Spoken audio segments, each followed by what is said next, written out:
Tonight, we step into the warm felt dust of an 1890s Hartford hat blocker's workroom, while the city outside is still grey with morning. Settle in, and let the slow rhythm of the bench come close. The windows are tall, the panes are cool, and the first light lies softly across wooden blocks worn smooth by years of hands. You stand near the steam kettle, where the air is damp and faintly sour with felt, glue, shellac, and wool warmed through. In 1890s Hartford, a hat blocker begins with patience, not hurry, because a hat remembers every careless pull. We can feel that at once, in the quiet weight of the work, as the day opens one careful motion at a time. The shop is not silent, but nothing in it feels sharp.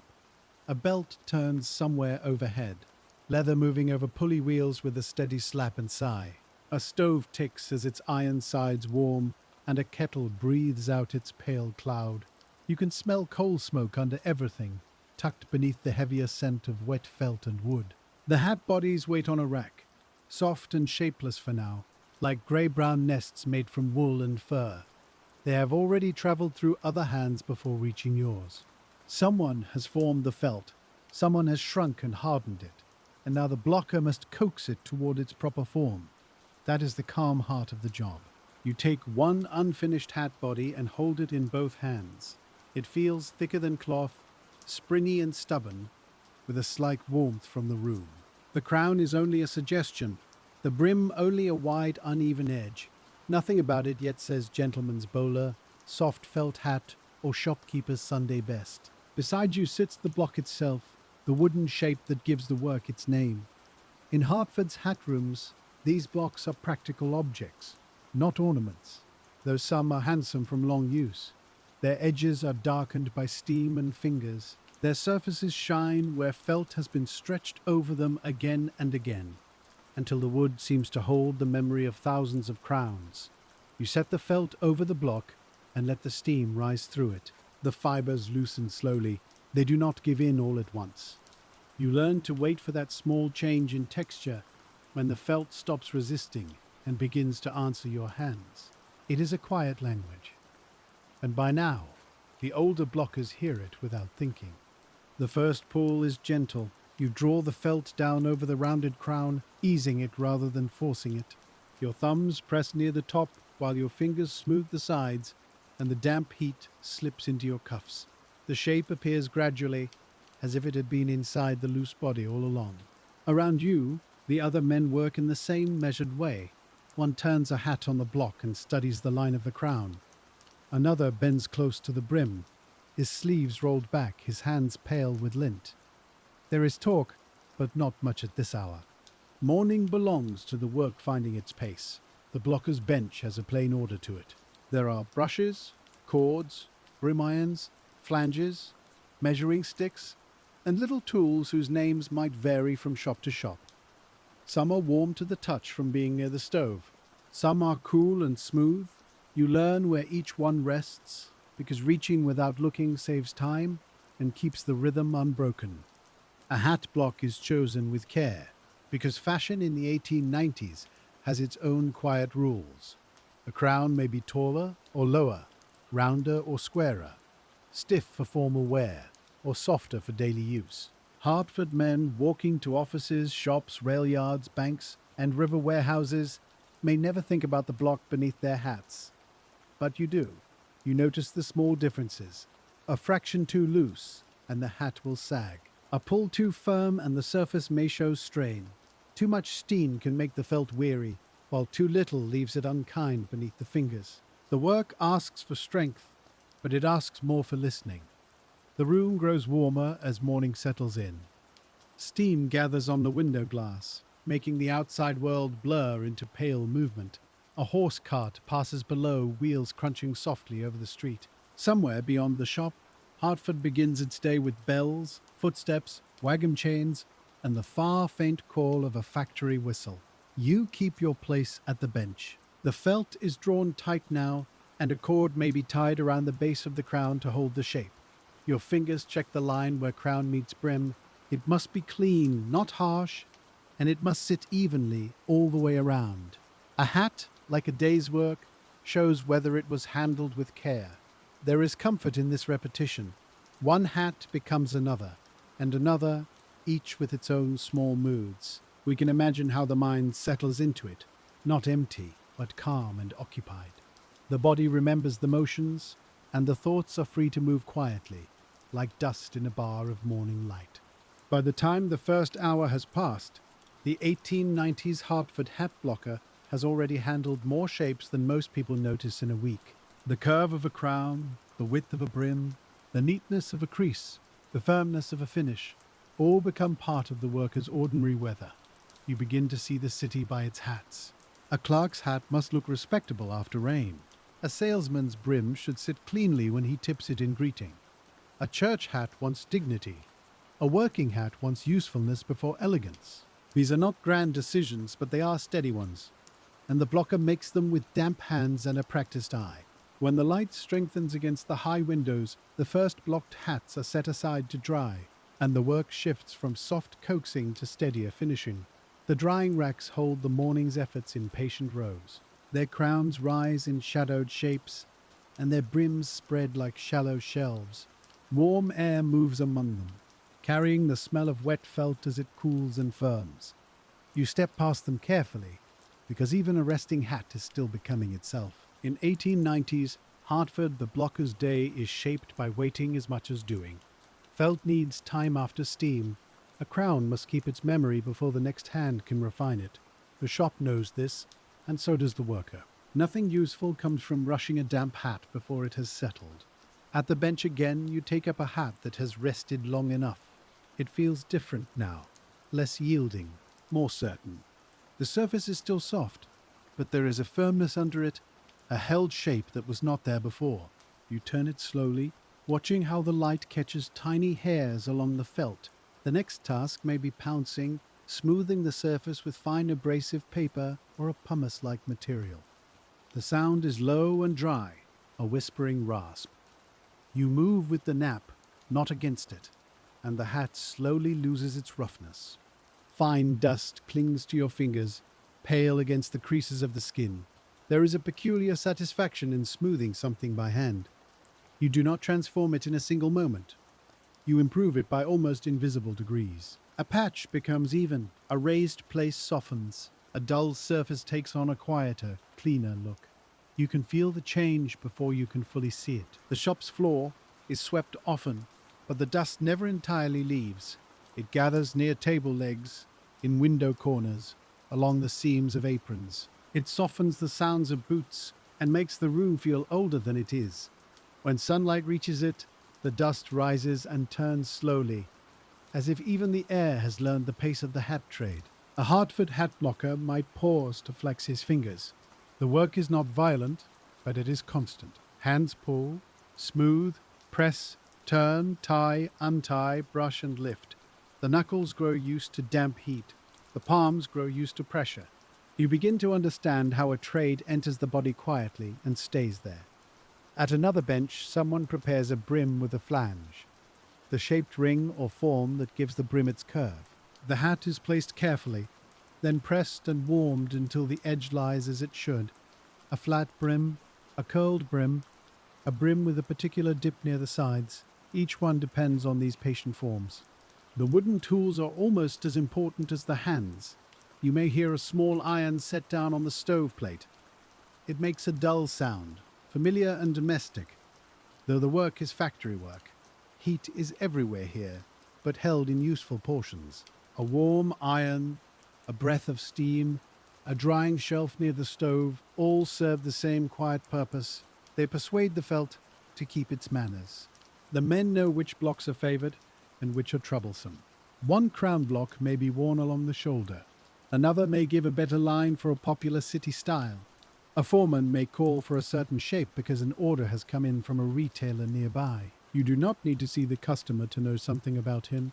Hartford, in the 1890s, is a city of shops, insurance offices, machine works, church bells, streetcars, and river damp. A hat leaving this room may pass under elm trees, through office doors into train stations, or along streets where the Connecticut River leaves its chill in the air. The blocker's work travels farther than his own feet do during the day. That thought is not grand. It is simply there. You shape a crown, and someone else wears it into his weather. You smooth a brim, and someone lifts it in greeting. A small piece of your day becomes part of another man's ordinary movements. There is a quiet dignity in that, even if no one says it aloud. Mid-morning brings a different sound to the room. More voices now, a little more motion, the scrape of stools, the soft thud of hat bodies being moved from one station to another. Someone laughs under his breath at a remark near the stove. The laughter fades quickly, not because the shop is stern, but because the hands return naturally to what they know. A lunch pail may sit beneath the bench packed before dawn. Bread, cold meat, cheese, perhaps an apple wrapped in cloth. The smell of it is faint under the felt and steam, but it belongs to the room too. Work is measured not only by tasks finished, but by the small hunger that grows toward noon. You keep smoothing. The motion is almost circular, though never careless. Your eyes travel over the hat again and again. The crown must not show uneven places. The brim must not carry marks that the next stage cannot hide. A good blocker protects the work of those before him and prepares the way for those after. This is one of the peaceful secrets of industrial work when it is seen closely. It is not only machines and output, it is a chain of human attention. One person makes the material ready, another gives it shape, another trims, lines, bands, boxes, or sells it. We stand with the blocker at one link of that chain, feeling how much depends on the steadiness of ordinary hands. As the morning leans toward noon, the hats on the racks grow firmer, the room grows warmer, and the rhythm of Hartford's hat blocking settles into its most familiar pace.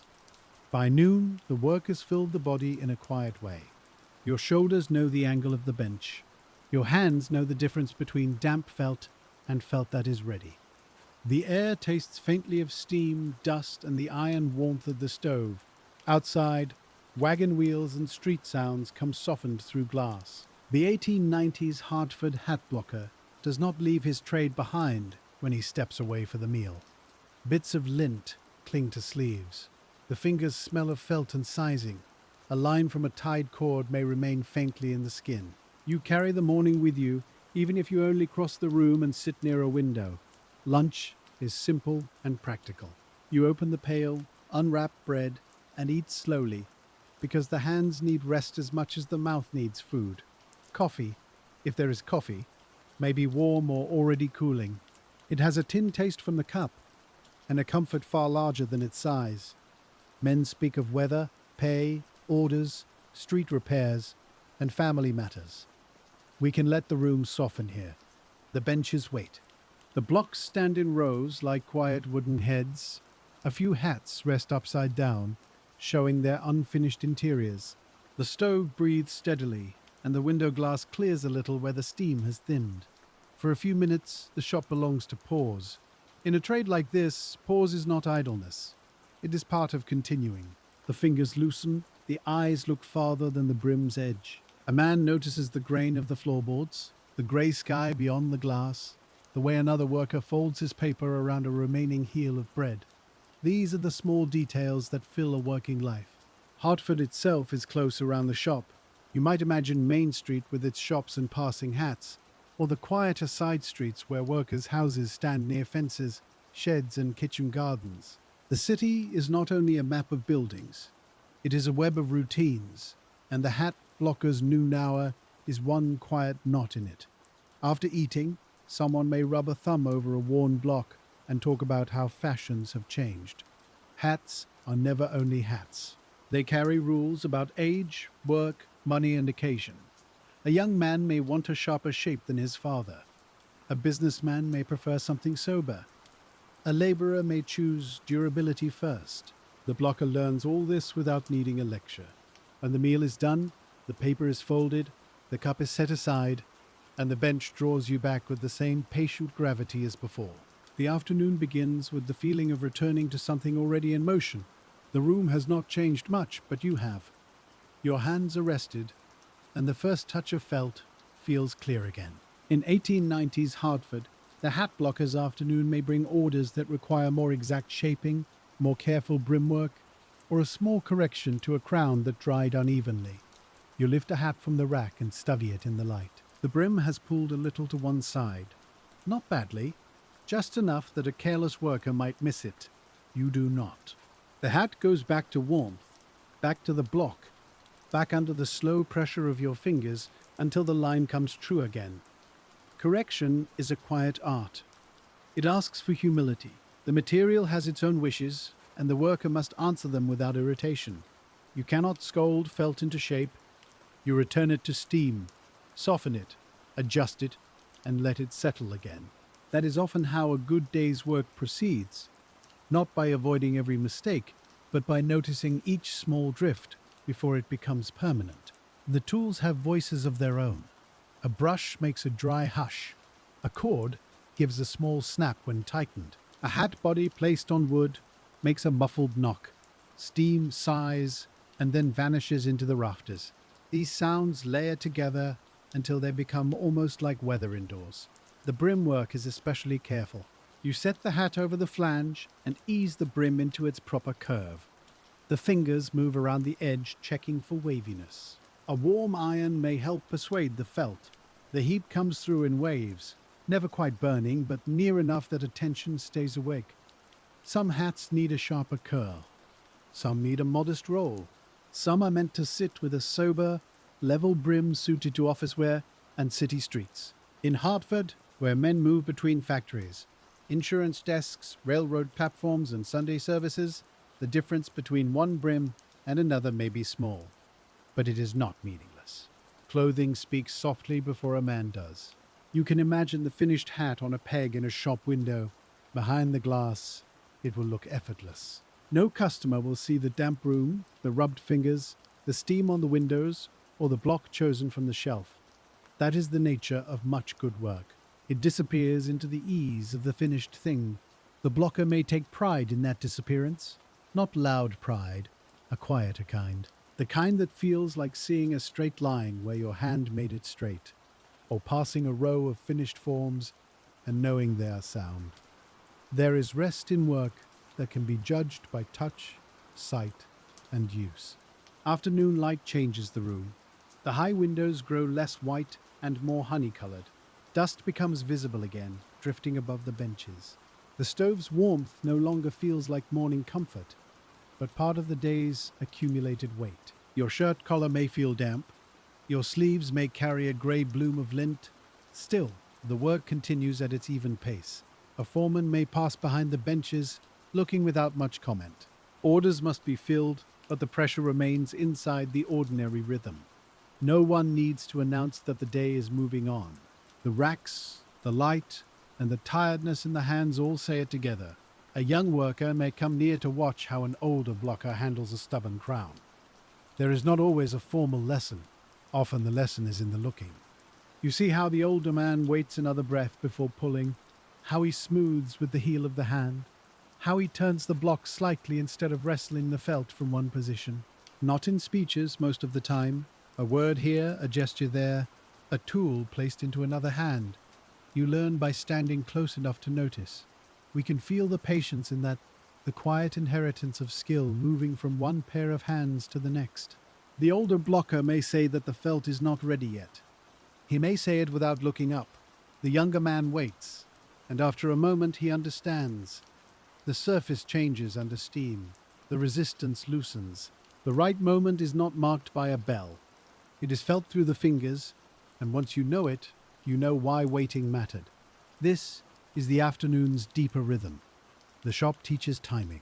It teaches when to pull and when to stop, when to warm, when to cool, when to set aside and let the hat remember its shape.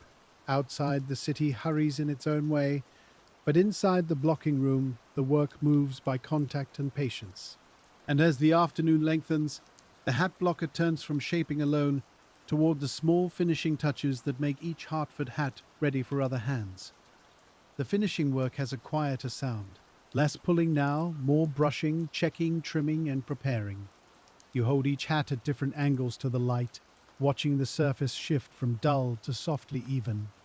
In 1890s Hartford, this kind of looking is part of the labor, though no tool marks it on a timesheet. The crown may need one more brushing. The brim may need a final pass to remove a faint unevenness. A little loose fiber may cling near the edge. Your fingers find it before your eyes do. The work is close enough now that every small thing seems larger than it would to anyone else. There may be sizing in the process, a stiffening mixture used to help the hat keep its form. Its smell is distinct, a little sweet, a little sharp, mingled with shellac and warm felt. You do not need much. Too much can make a hat feel harsh. Too little may leave it without the firmness expected. Balance, again, is the trade. A stiff hat, such as a derby, asks for another kind of certainty. The crown wants a firm curve, the brim, a disciplined line. A softer felt hat asks for ease without sloppiness. You learn the difference in your hands. The same motion, used too strongly or too lightly, can change the whole character of the hat. On a nearby table, linings and bands may wait for another worker. Satin, leather, ribbon, and paper labels belong to later stages, but the blocker sees them often enough to imagine the finished article. The inside band will touch a man's forehead. The lining will flash briefly when the hat is lifted. The outside ribbon will give a plain shape its final manner. The blocking room itself remains practical. There is no need for decoration where the tools do the speaking. The benches are nicked. The floor bears marks from years of boots. The stove has a dark polish near the door where hands have opened it again and again. Everything in the room seems shaped by use. You may feel your attention narrowing in the pleasant way that comes late in a working day.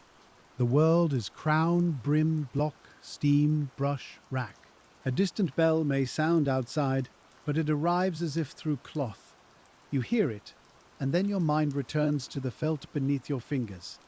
This is not a job of grand gestures. It is a job of nearness. The blocker's face is often bent toward the work, his eyes following a curve no wider than a hand.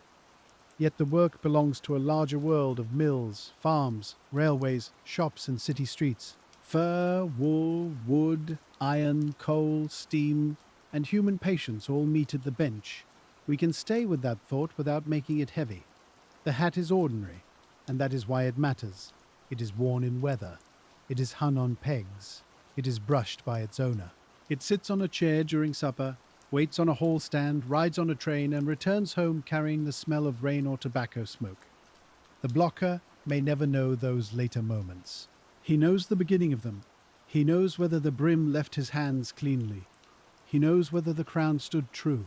That is enough for the day. Many lives are built from just such enoughness, repeated faithfully until it becomes a form of peace. Near the end of the afternoon, completed hats gather in orderly groups. They are not yet glamorous, perhaps, but they are no longer shapeless. The workroom has taken loose felt and given it identity. You can see the day's progress in rows of crowns and brims, each one holding the touch of the worker who shaped it. A worker might wipe his hands on a cloth and look across the room.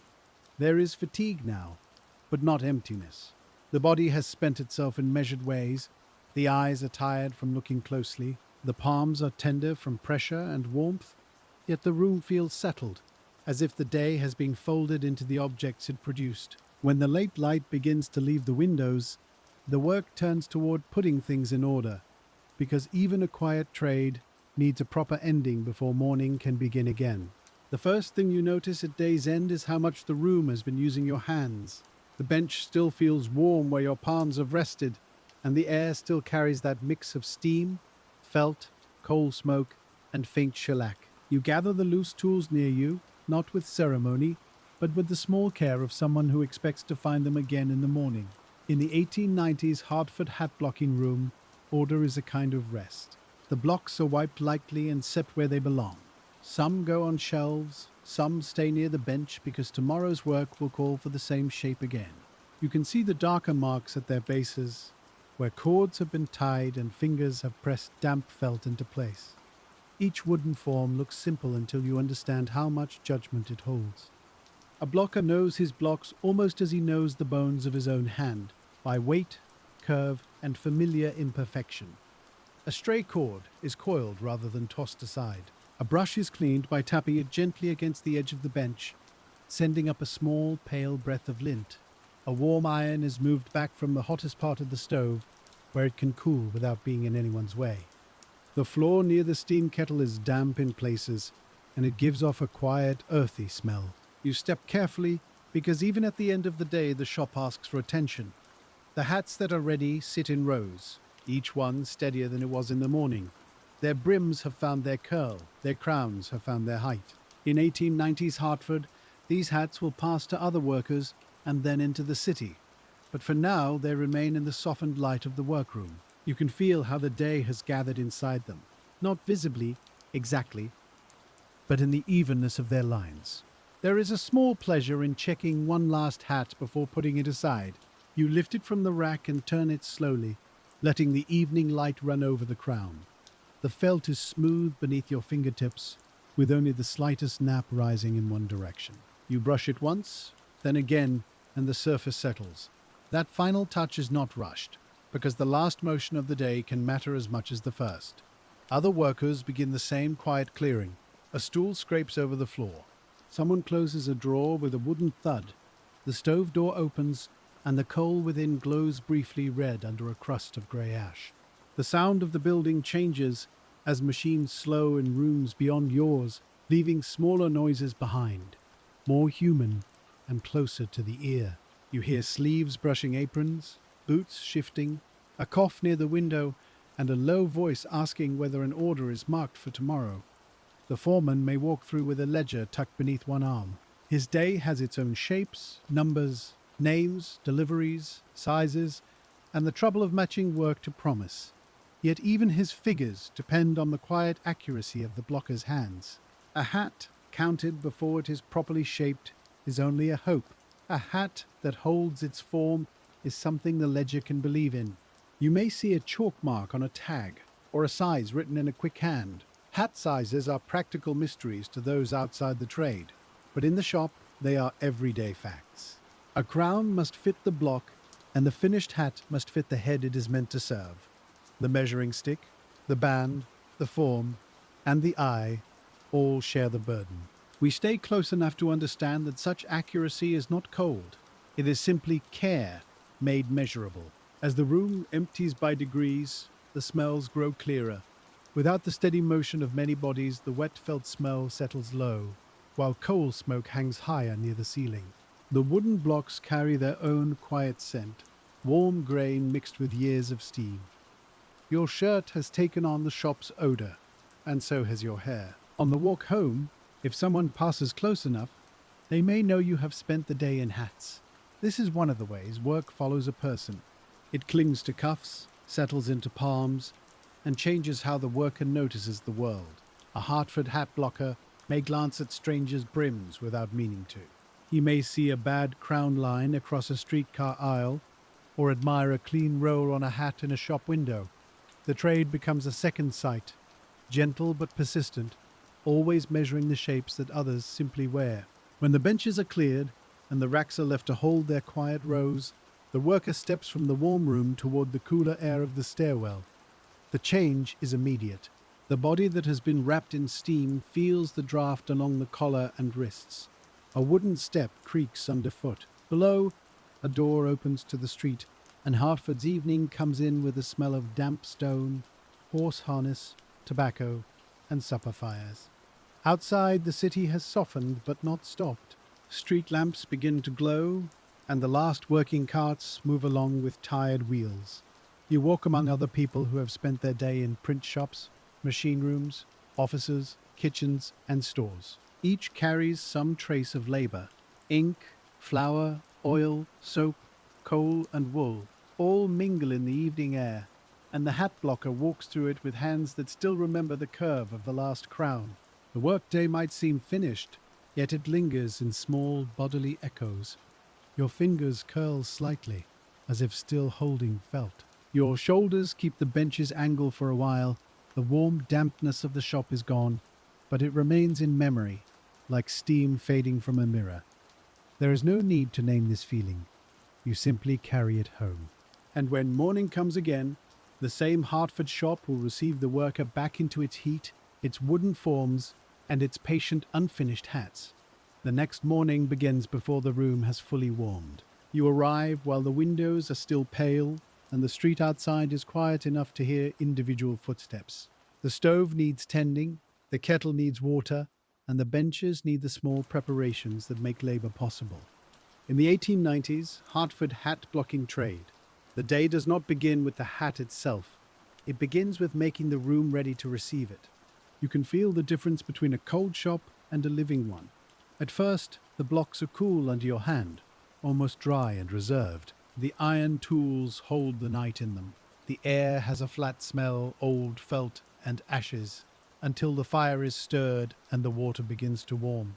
Then the room wakes slowly, with little sounds and small releases of scent. The stove is fed carefully. Coal shifts in the scuttle with a dense mineral sound.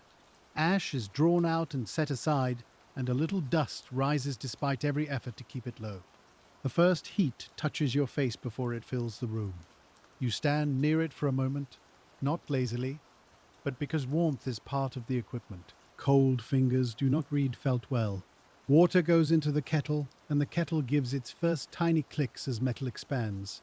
Steam is not yet ready, but it is promised.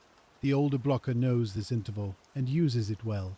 Tools are set in reach. Yesterday's tags are checked. Blocks are inspected for dampness, grit, or a rough place that might print itself into the hat. You learn that preparation is not separate from skill. It is skill before the visible work begins. A hat body taken too early from a cold room feels unresponsive. It lies in the hands like a sleeping thing. You hold it anyway, feeling the thickness, the places where it may draw well, and the places that may need kindness. The felt might be rabbit fur mixed with wool, or another blend prepared through the long hatting process before it reached the blocker's bench. You do not need to see the earlier stages to feel their traces. In Hartford, the hat trade sits within a wider world of New England making. There are factories turning out tools, textiles, paper, firearms, bicycles, and machines, and there are smaller rooms where hand judgment remains stubbornly necessary. The blocker belongs to both worlds at once. He works in an industrial system, yet his hands decide minute things no machine can quite feel. We can stay with that balance because it is one of the soft truths of the shop. The first steam rises thinly, then thickens. It touches the underside of the hat body and darkens the felt. The room smell changes at once, becoming warmer, denser, and more alive. You lower your face slightly, not into the steam, but near enough to see how the fibers loosen. The air beads lightly on your skin. Morning has entered the work. A younger worker might hurry here, eager to make the felt obey. But you have learned to wait for the right yielding. The felt must not be limp. It must not be dry. It must reach that middle state where pressure and shape can speak to it clearly. In a quiet job, timing often hides inside patience, and patience hides inside repetition. Once the felt is ready, the block takes over. You draw the body over the crown, easing it down in a smooth, even pull. The first inches matter because they set the line for the rest.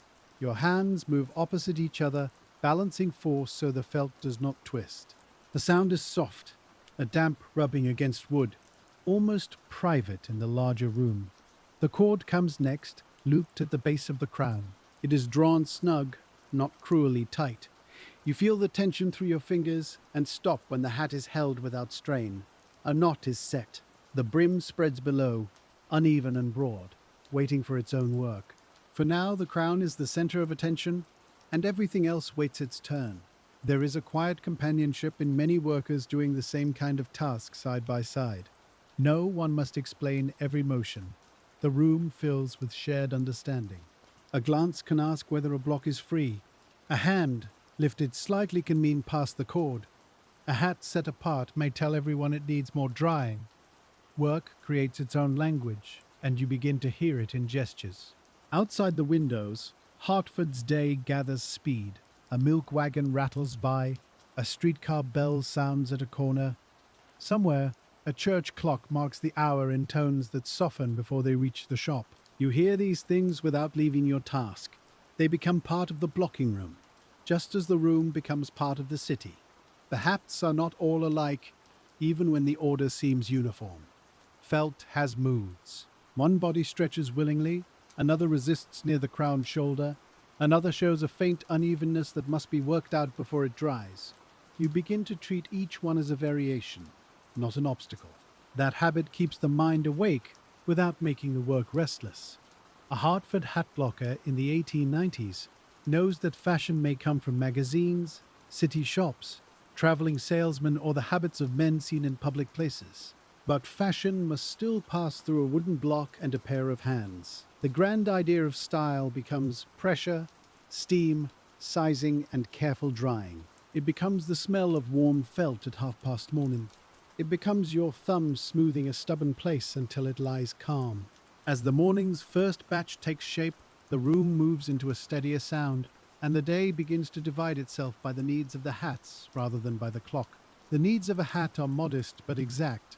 It must be softened, shaped, held, dried, smoothed, and sometimes returned to an earlier step. You learn not to resent these returns. A hat that goes back to steam is not a failure. It is simply asking for another conversation. In the 1890s Hartford workroom, such conversations fill hour after hour. You take a crown that has dried too sharply along one side. The line is not wrong enough to discard, only wrong enough to notice. Your fingers trace the place. It feels slightly harder, slightly less fair than the opposite side. Into the steam it goes again, not for long, just until the stubbornness lifts. Then the block receives it once more. The heat opens the felt, and your hands correct the curve. This is slow work because the eye must keep returning.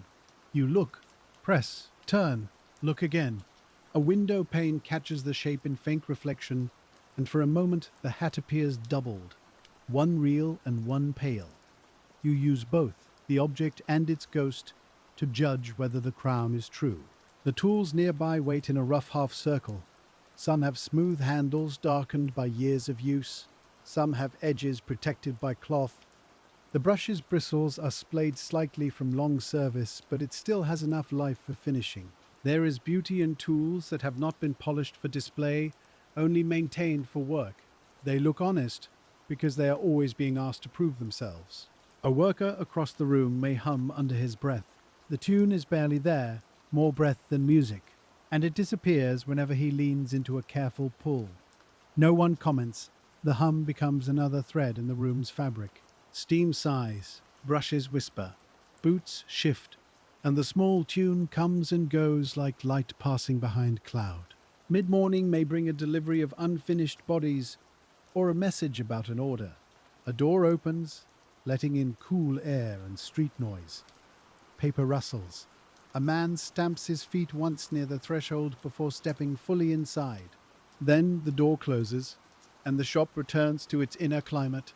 The felt on your bench has already begun to cool, so your hands return to it without delay. We can imagine the ledger marks that follow the hats through the building. Size, style, color, quantity, retailer, perhaps a note about the finish expected.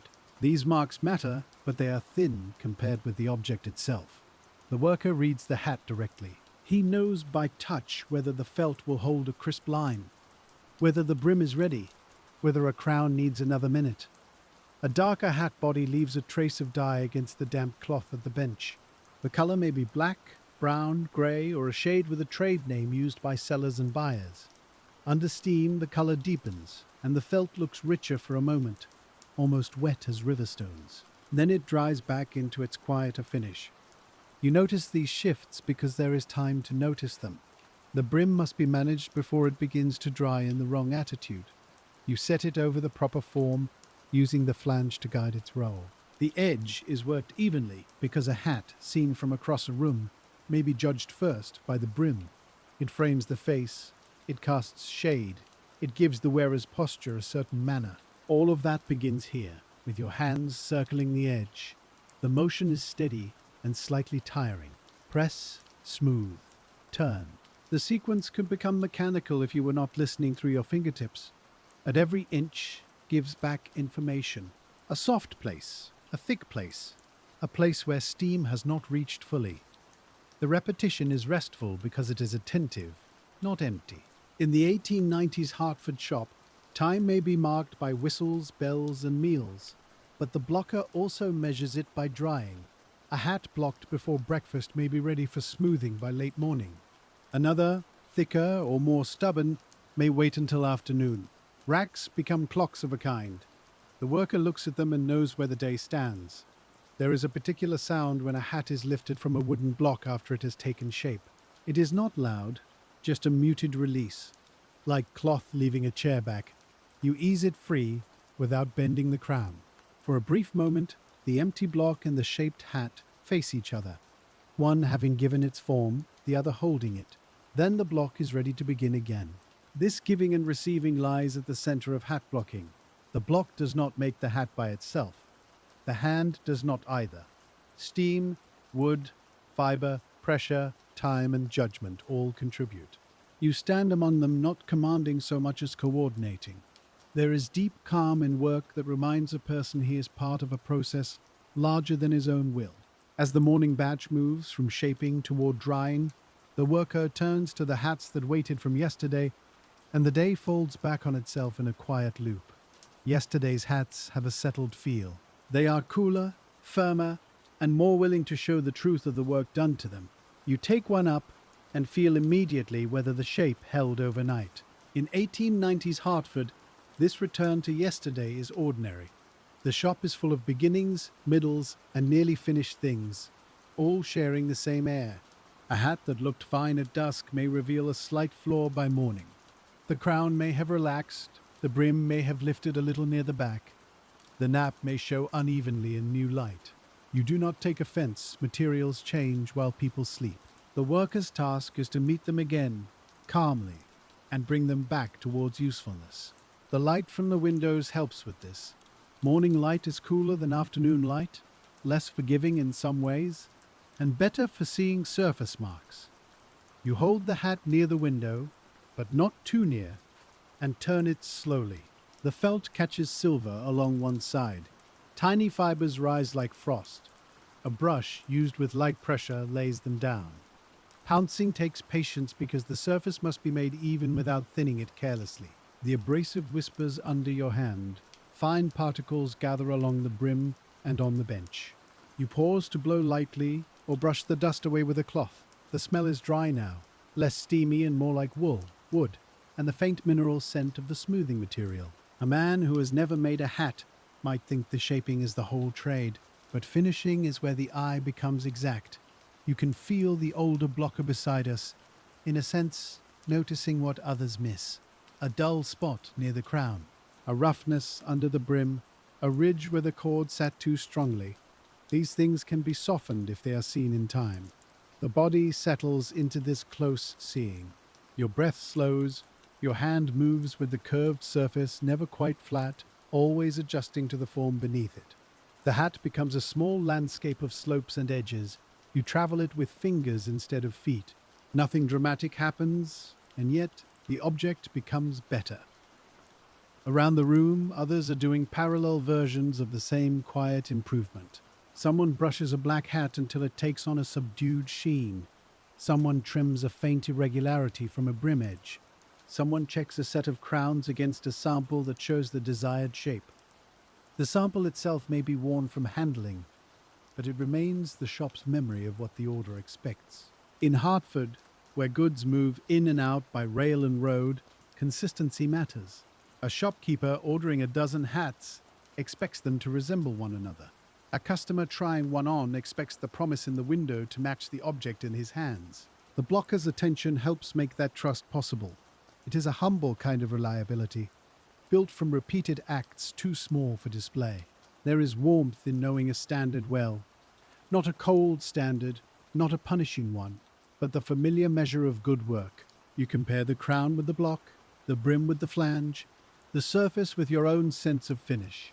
The hat does not need to be perfect in some impossible way. It needs to be right for its purpose. A break in the morning may be no more than a minute at the window. You stretch your fingers and look down at the street. A boy passes with a bundle. A woman lifts her skirt slightly to avoid a wet place near the curb. Men in hats move below, almost all of them wearing the very sort of thing this room makes possible. You cannot help seeing their crowns. Some hats below are newer, holding their lines crisply.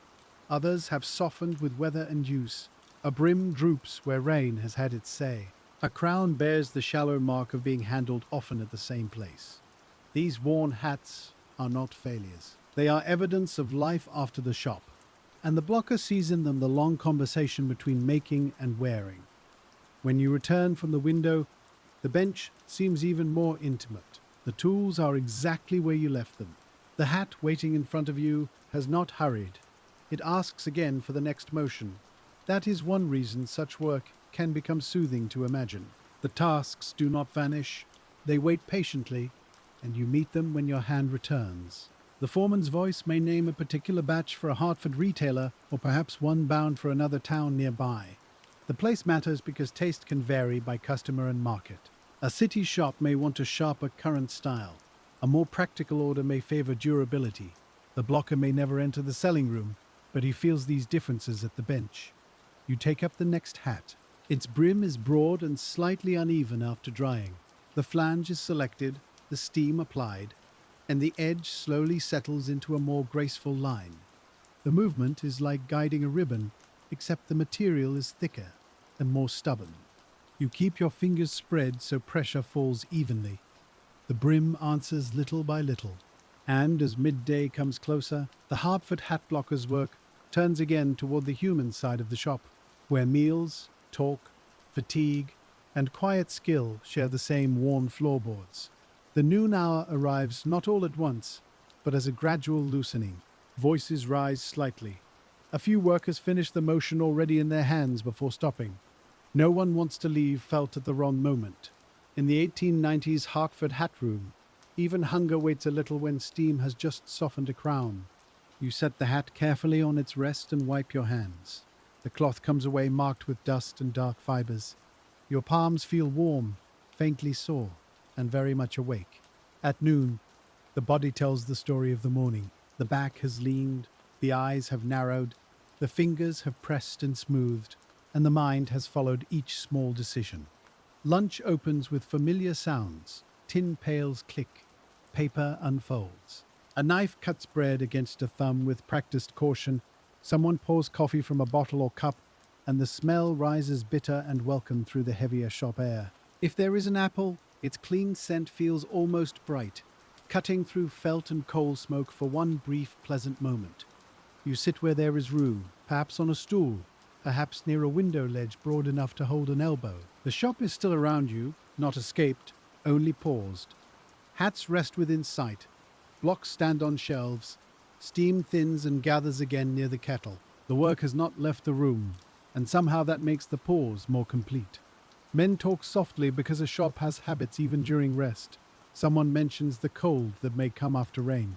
Another speaks of a streetcar delay. A third has a child with a cough, or a rent payment due, or a cousin working in another factory. The details are ordinary, and that is why they feel true. A working life is made of such small reports. The Hartford hat blocker may eat with hands that still smell of the trade. Bread picks up a faint taste from the fingers unless he has washed thoroughly. No one in the room finds this strange. Printers carry ink. Machinists carry oil. Bakers carry flour. Hat workers carry felt dust and sizing. The city could almost be read by the traces left on hands. During the meal, a younger worker may ask about a difficult brim. The older man answers between bites, perhaps with few words and a gesture in the air. More steam before the pull, less pressure near the back. Watch the line from the side, not only from above. These are small lessons, but they are the kind that save many hats over time. We can sit with them for a while, feeling the calm intimacy of a workplace at rest. The talk is not polished. The benches are not picturesque to those who use them. Yet there is a deep human softness in people eating near the tools of their labor, speaking of home while the objects of work wait within arm's reach. The room holds both worlds at once. When lunch ends, the return is gentle. No bell needs to be dramatic. A man folds his paper, stands and reaches for his apron. Another takes a final drink and sets the cup down. Stools shift back. The room resumes, not from silence, but from a low hum that was already there beneath the pause. The first touch after lunch can feel slightly strange, as if the hands must remember what they knew an hour before. Then the memory returns. Felt, block, cord, brush, brim, light. The sequence reforms around you. In 1890s Hartford, the afternoon work is waiting, and it receives the worker with steady familiarity. A hat that was steamed before noon is now ready for handling. Its warmth has faded, but its shape has settled. You loosen a cord and ease the crown free from the block. The felt holds. That is a good feeling, modest and complete. You set the block aside and inspect the crown, letting your fingers travel slowly over the line. The crown may need a crease depending on the style, though some forms remain rounded and formal. A soft hat may take a center dent or side pinches in later shaping. A stiff hat may require a smoother, more disciplined crown. The blocker's role can vary by shop and order, but his attention to the form remains constant. He gives the hat its architecture before decoration arrives. There is a soft clatter as a group of blocks is moved from one shelf to another. Wood knocks wood. The sound is mellow, not ringing. Each block carries a shape that fashion has required or may require again. Some are common and used daily.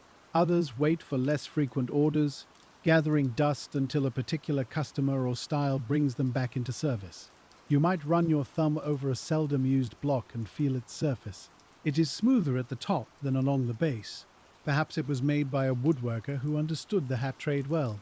Perhaps it has been altered slightly over the years, sanded or adjusted by someone who knew exactly what line he wanted. Industrial work is full of such hidden tailoring. The hat body on your bench is dark brown. Under the brush, its surface warms in color, and the nap settles into a soft, even direction. You turn it toward the window, then away, checking how it looks in both lights. A hat may seem finished in one angle and rough in another. The blocker learns not to trust the first view.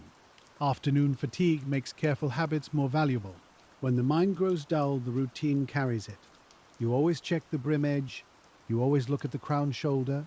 You always feel inside the crown where pressure might have left a mark. These habits are not fussy. They are kindness toward the work and toward the person who will wear it. In the 1890s Hartford shop, the afternoon may include reblocking older hats as well as shaping new ones, depending on the work taken in. A worn hat can be cleaned, steamed, and returned to a better form. It may never look entirely new, but it can regain dignity. You place it on the block with a different respect because its felt already carries weather, sweat, and use. A reblocked hat tells a quiet story. The crown may be thinned where fingers often lifted it. The brim may have softened from rain. The inner band may hold the faint salt trace of a working man's forehead. You do not dwell on these things heavily. You simply notice them, and noticing is part of the gentleness of the trade. Steam revives the tired felt, not completely, but enough. The shape comes back, as if remembering an earlier self. Your hands guide rather than impose. The old hat has limits, and those limits must be honored. There is something tender in work that restores rather than replaces, especially in a time when many objects are used as long as they can be made useful. The smell of an older hat differs from a new body. It may carry street dust, rain, tobacco, hair oil, or the must of a closet. Under steam, these faint odors rise and pass quickly into the general air of the shop. You brush, smooth, and reshape, giving the object another season of service. The task is humble, but it holds a kind of mercy. You can feel how the afternoon deepens through such work. New hats speak of orders and shops. Old hats speak of owners and weather. Both come to the same bench. Both ask for patience. The Hartford hat blocker stands between the planned and the lived in, between the block's ideal curve and the world's habit of bending things out of shape. A cart outside hits a rut, and the sound rises sharply, then fades. Inside, no one startles for long. The hands continue, the brush resumes its hush, the kettle breathes. The city's rougher edges are softened by walls, steam, and concentration. This is one of the reasons the room can feel so restful from a distance, though the work itself asks effort from every hour. As the afternoon light shifts lower, a blocker turns from individual correction back to the shared flow of production, where each finished form moves onward and leaves space for another. The movement of hats through the shop has its own calm order. A shaped hat leaves the blocking bench, another arrives. Finished pieces gather on one rack, damp pieces on another, and those needing attention are placed where the eye will not forget them. In 1890s Hartford, this quiet sorting keeps many hands from working at cross purposes. You learn to read the racks the way a gardener reads rows. This one is ready. This one needs time. This one must be watched because the brim has a habit of lifting. The arrangement looks simple, but it holds decisions made all day. If someone moved everything without understanding, the room would lose its memory. A tag flutters lightly from one hat when a draft enters under the door. The paper trembles, then settles. On it may be a size, a batch mark, or a note about finish. You glance at it and return to the crown in your hands. Written information guides the work, but touch confirms it. A hat does not become right because a label says so. The afternoon's shared flow depends on workers trusting one another. A blocker must prepare the hat properly for the trimmer, the liner, the finisher, the packer. Each later hand depends on the form being honest. A crooked brim cannot be cured by a fine ribbon. A poor crown cannot be hidden by a good lining. The unseen work supports the visible grace. This may be why quiet industrial jobs carry such inward dignity. The worker knows that later beauty rests on earlier accuracy. You may not sign the hat, you may not meet the buyer, but the finished object will either hold its line or it will not. And your part of that truth remains inside it. There is peace in making something that can stand without explanation. The hat bodies waiting near the bench seem almost endless during a busy season. Yet the blocker approaches one at a time. This is the only way. One crown, one brim, one line, one correction. We can breathe with that thought because it is useful beyond the shop. Much of life becomes gentler when the next honest task is allowed to be enough. The room grows dimmer by small degrees. Someone lights a lamp before the daylight fully fails, and its glow warms the varnished edges of the benches. The flame steadies behind glass. Shadows gather beneath shelves and racks. Felt changes color under lamplight, becoming softer and less exact, so the worker finishes any task requiring clear sight before the evening grows too deep. In Hartford, winter afternoons would shorten quickly, while summer light might stay long over the city roofs. The shop adjusts, as workers always adjust. Lamps are trimmed, windows are opened or closed. Stoves are fed or allowed to settle. The routine bends around weather and season, yet the central motions remain. Steam, block, hand, brush, rack. A small ache may begin at the base of the thumb. Another settles between the shoulders. You notice these things, then work around them with the practical wisdom of a person who must return tomorrow. The body is not ignored, but neither is it made into a drama.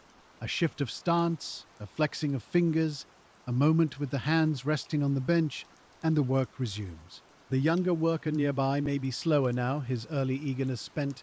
The older blocker sees it and perhaps gives him a simpler task for the next few minutes. Not out of softness alone, but because tired hands make mistakes. Shops are built from production, but they are also built from human pacing, from knowing when attention has thinned and needs a steadier motion. You take up a brush and work over a crown in long, even strokes. The sound is soothing, and the hat responds with a faint sheen. The brush follows the curve, and your wrist loosens into the motion. This is the kind of task that can carry a tired mind gently. It asks enough to keep you present, not enough to disturb the quiet settling of the late day. A final check of the brim brings the hat close to your face. You smell warm felt and a trace of sizing. The edge is smooth beneath your thumb. The crown line holds. You place it among the finished group, not with flourish, but with the quiet satisfaction of adding one sound piece to the row. Another hat has crossed from uncertainty into form. The row itself becomes a record. Here is the morning's patience. Here is the midday correction. Here is the afternoon's tired steadiness.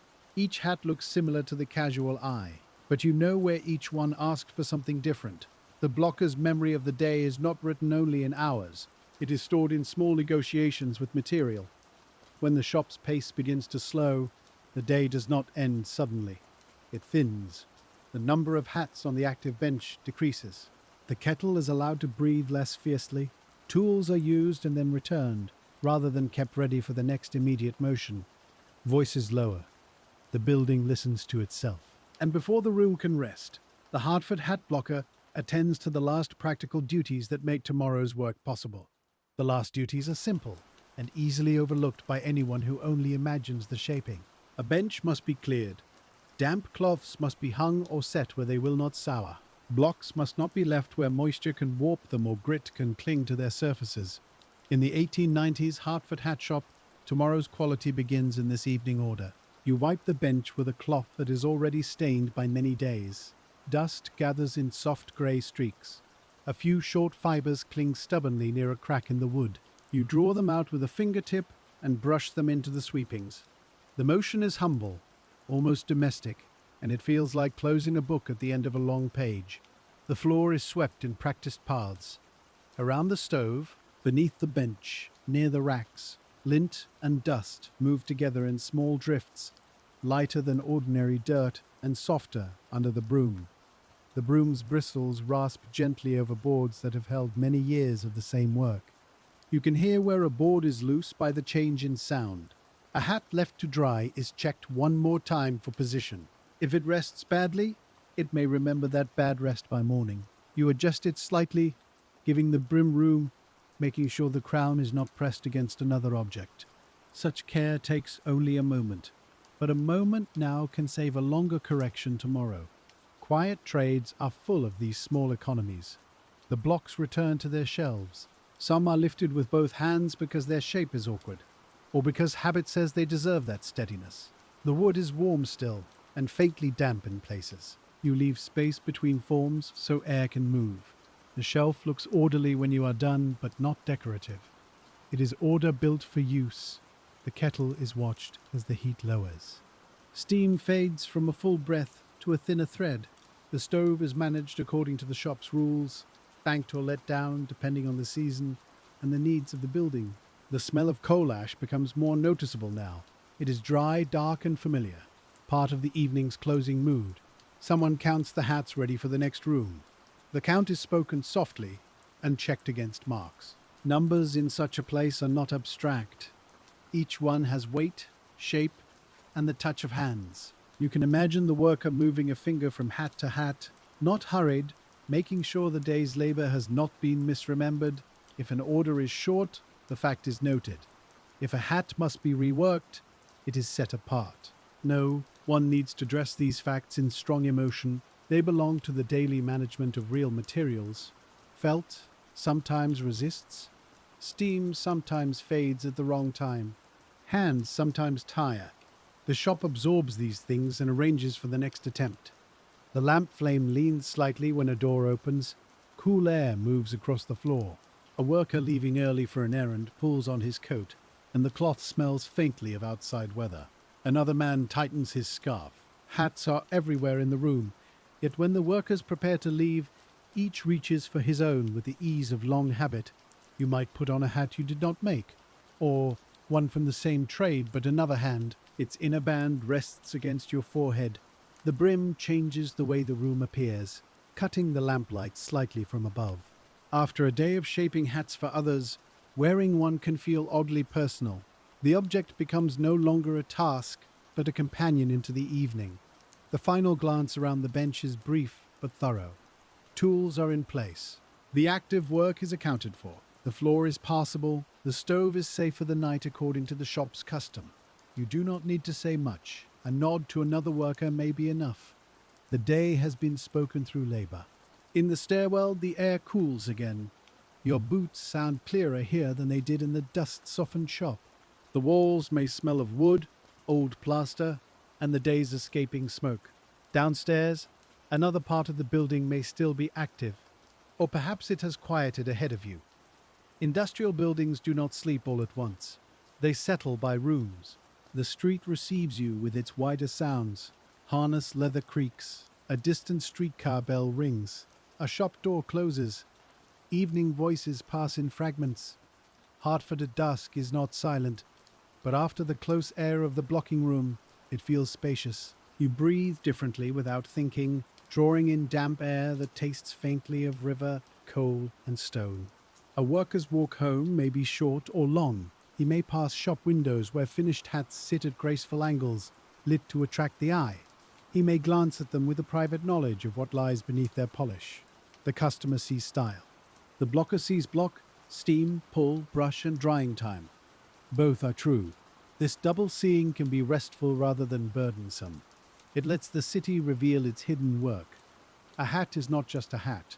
A brick wall is not just a wall.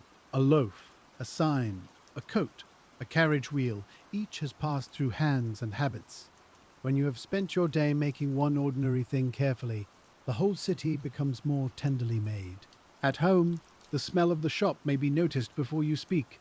Felt dust on the sleeve, coal smoke in the coat, a trace of sizing that clings faintly even after washing. Supper may be waiting, or chores, or the noise of children, or the quiet of a single rented room. The hat blocker's day does not vanish at the door, but it changes shape. Hands are washed in a basin, warm if there is warm water, cold if there is not. The water clouds slightly. Fingernails keep some of the day unless scrubbed hard. The palms show the small dryness of wool and heat. You rub them with a towel and feel the tenderness there. It is not a wound. It is the texture of work completed and waiting to begin again. And in the hours away from the shop, the memory of the bench remains softly present, like the shape of block leaves inside the hat after the hat has been lifted free. The next day may bring rain, and rain changes the room before anyone says a word. Damp air makes felt behave differently. Coats arrive wet at the shoulders. Boots carry street mud onto the lower boards. The windows blur with water, and the city outside becomes a grey movement of umbrellas, horse carts, and softened brick. In 1890s Hartford, the hat blocker reads weather through the material as much as through the glass. A rainy morning can make the shop smell heavier. Wet wool, coal smoke, damp wood, and human clothing gather together in the warm air. The stove works steadily, yet the room never feels entirely dry. You touch a hat body and sense the difference. It may need longer warmth before it answers properly. The day's rhythm adjusts by small degrees. The steam kettle seems less separate from the world on such a day. Inside the room, steam rises by intention. Outside, mist and rain rise from streets and roofs. The boundary between workshop weather and city weather softens. You stand between them, shaping felt in a room that feels like it has been wrapped in a damp cloth. The hats made here must survive days like this.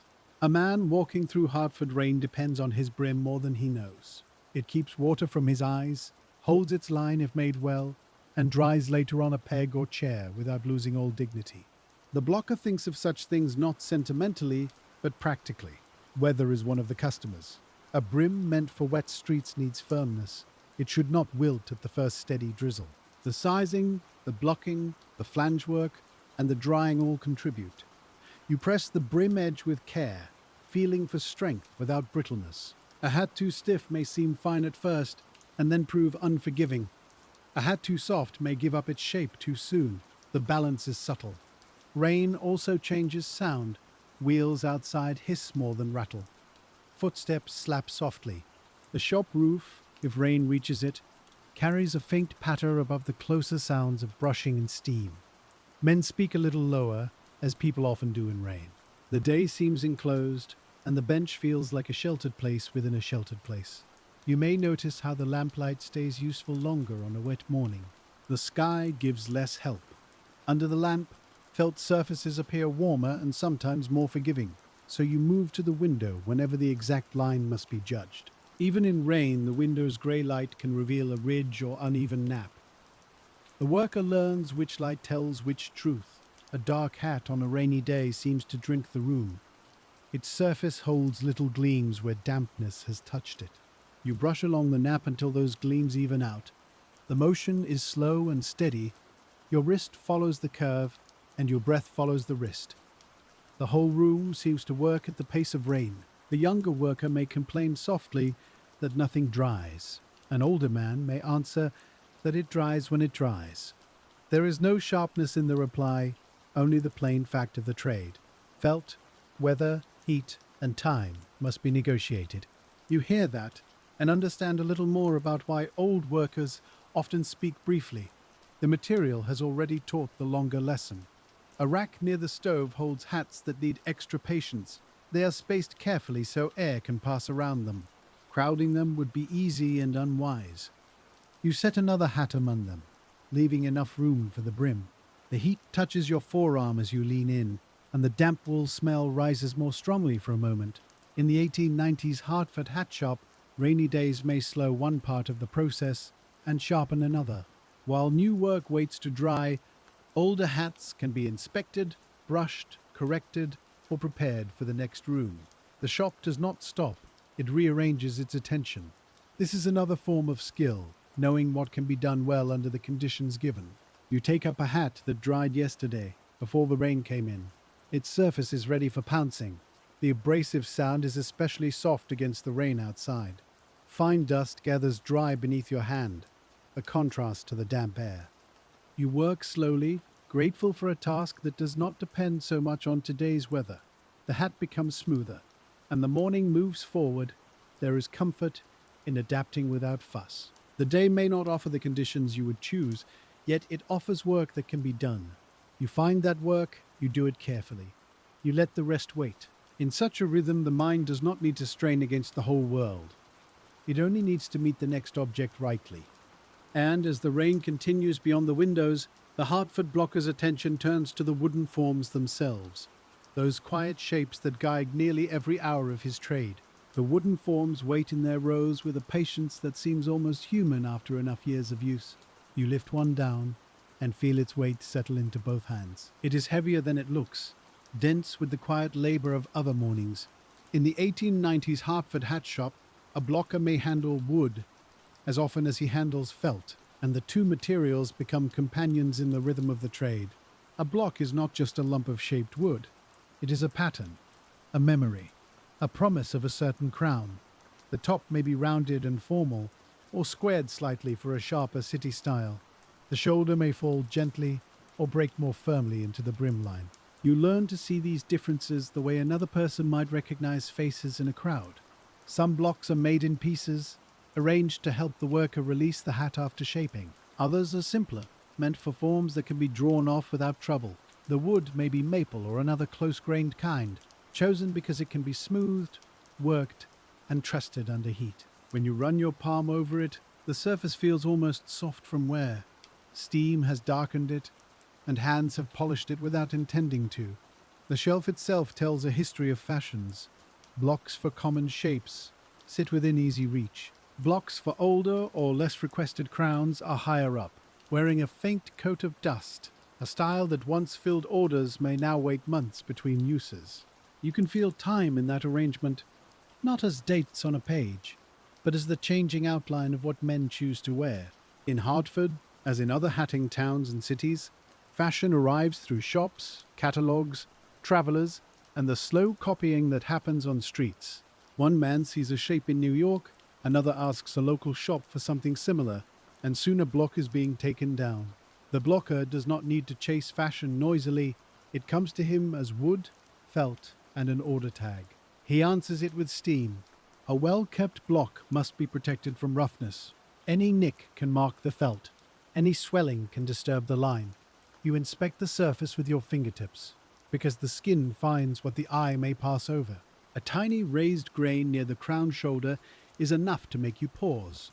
You rub it lightly, judge it, and decide whether it needs smoothing before work begins. This care for the block is care for all the hats that will follow it.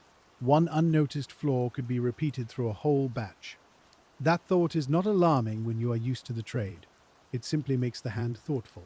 You take responsibility at the point where responsibility is useful, in the small present moment, before the felt is stretched and the error carried forward. The smell of the block is different from the felt. Warm wood carries sweetness under the damp shop air. Where steam has entered the grain again and again, the scent is darker, almost like old drawers or wet handles. You hold the block close while turning it, and for a moment the day narrows to wood, weight, and the quiet test of your thumb. A younger worker may know the names of the styles before he knows the feel of the blocks. That is natural. Words are easier at first. But the older blocker trusts the object. He knows which block gives a crown that looks proud without being showy. He knows which one tends to grip the felt too tightly.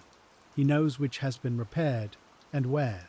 Repairs have their own humble marks. A small plug in the wood, a sanded patch, a seam that has darkened with use. No one displays these repairs, yet they show how long a tool has remained useful. In a shop built around repetition, usefulness is a form of beauty. You do not need polish when a block still gives a true shape. The rain outside continues faint against the windows, while inside you set the chosen form on the bench. The block sits solidly, ready for the next body. You bring the felt over the steam, watching the color deepen as moisture enters. Then you draw it down over the wooden crown. The old partnership resumes. Wood holds still, felt yields, hands interpret.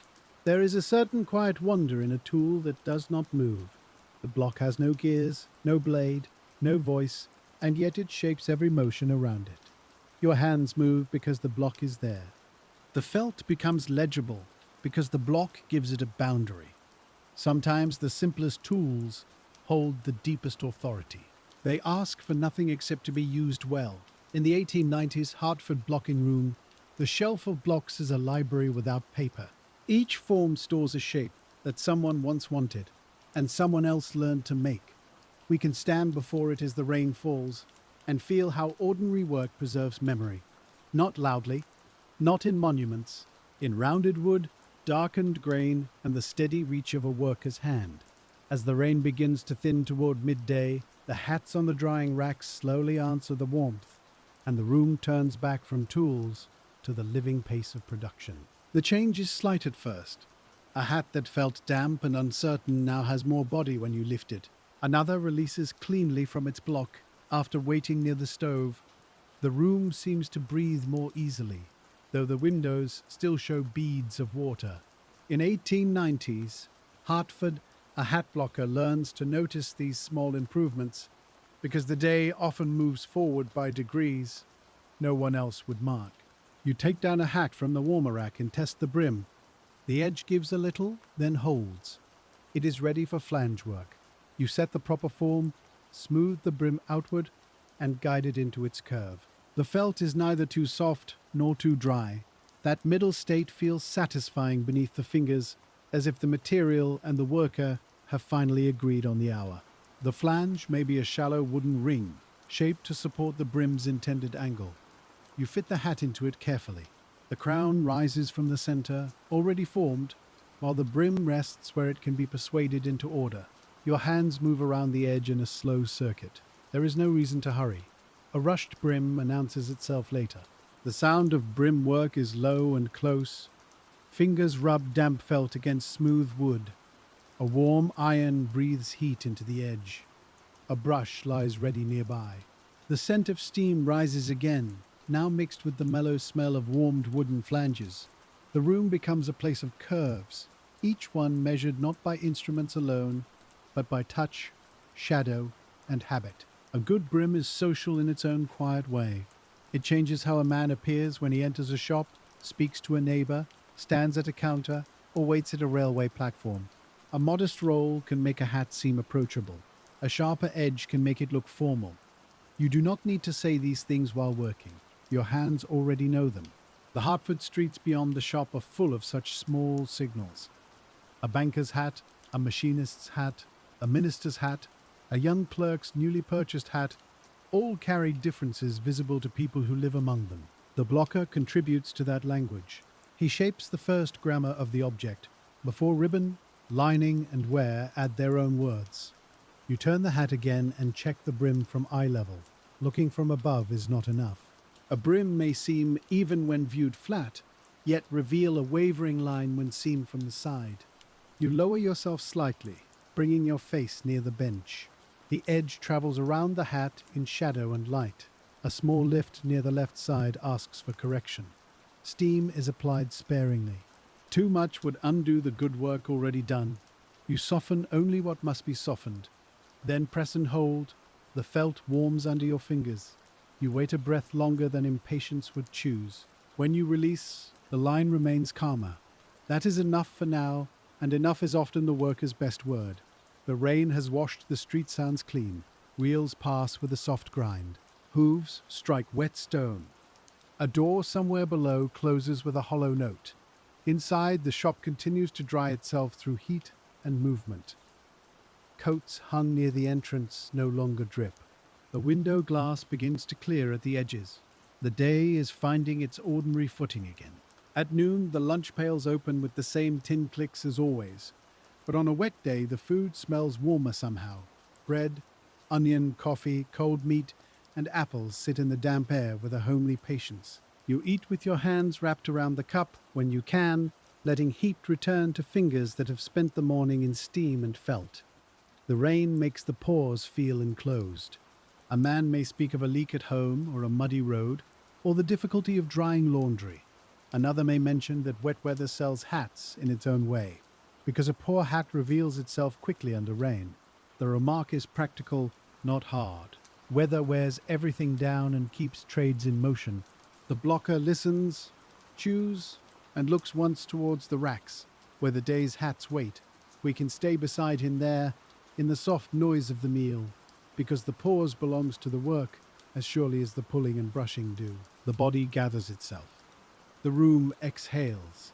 Outside, the city smells rinsed and cold, while inside the shop holds warmth close in wood, coal, cloth, and human breath.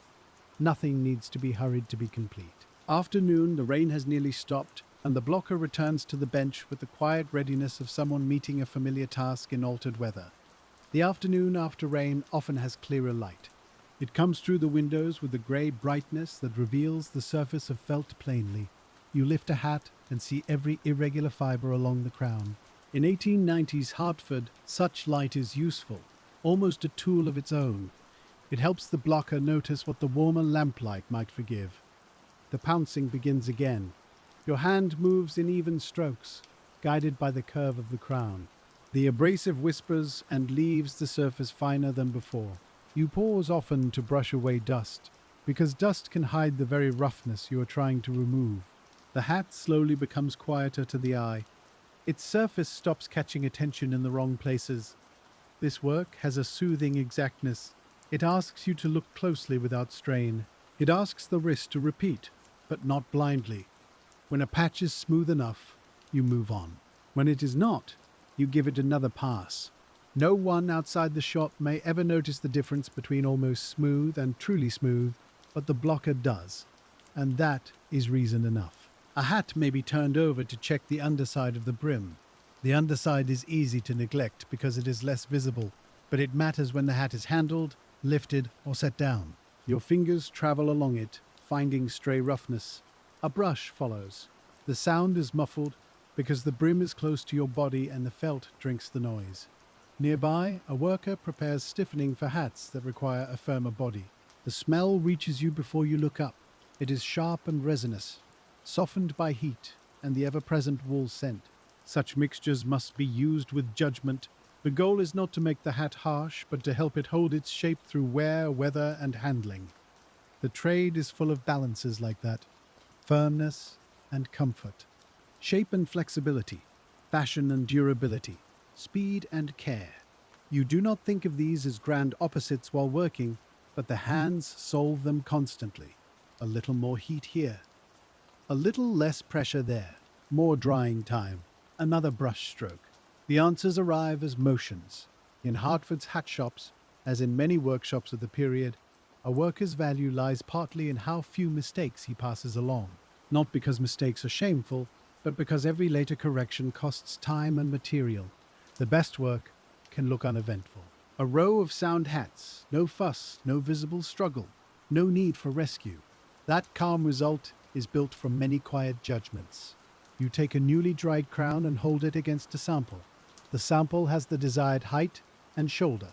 Your hat is close, but the front wants a little more smoothing. You mark the difference in your mind and return it to the bench. No chalk is needed.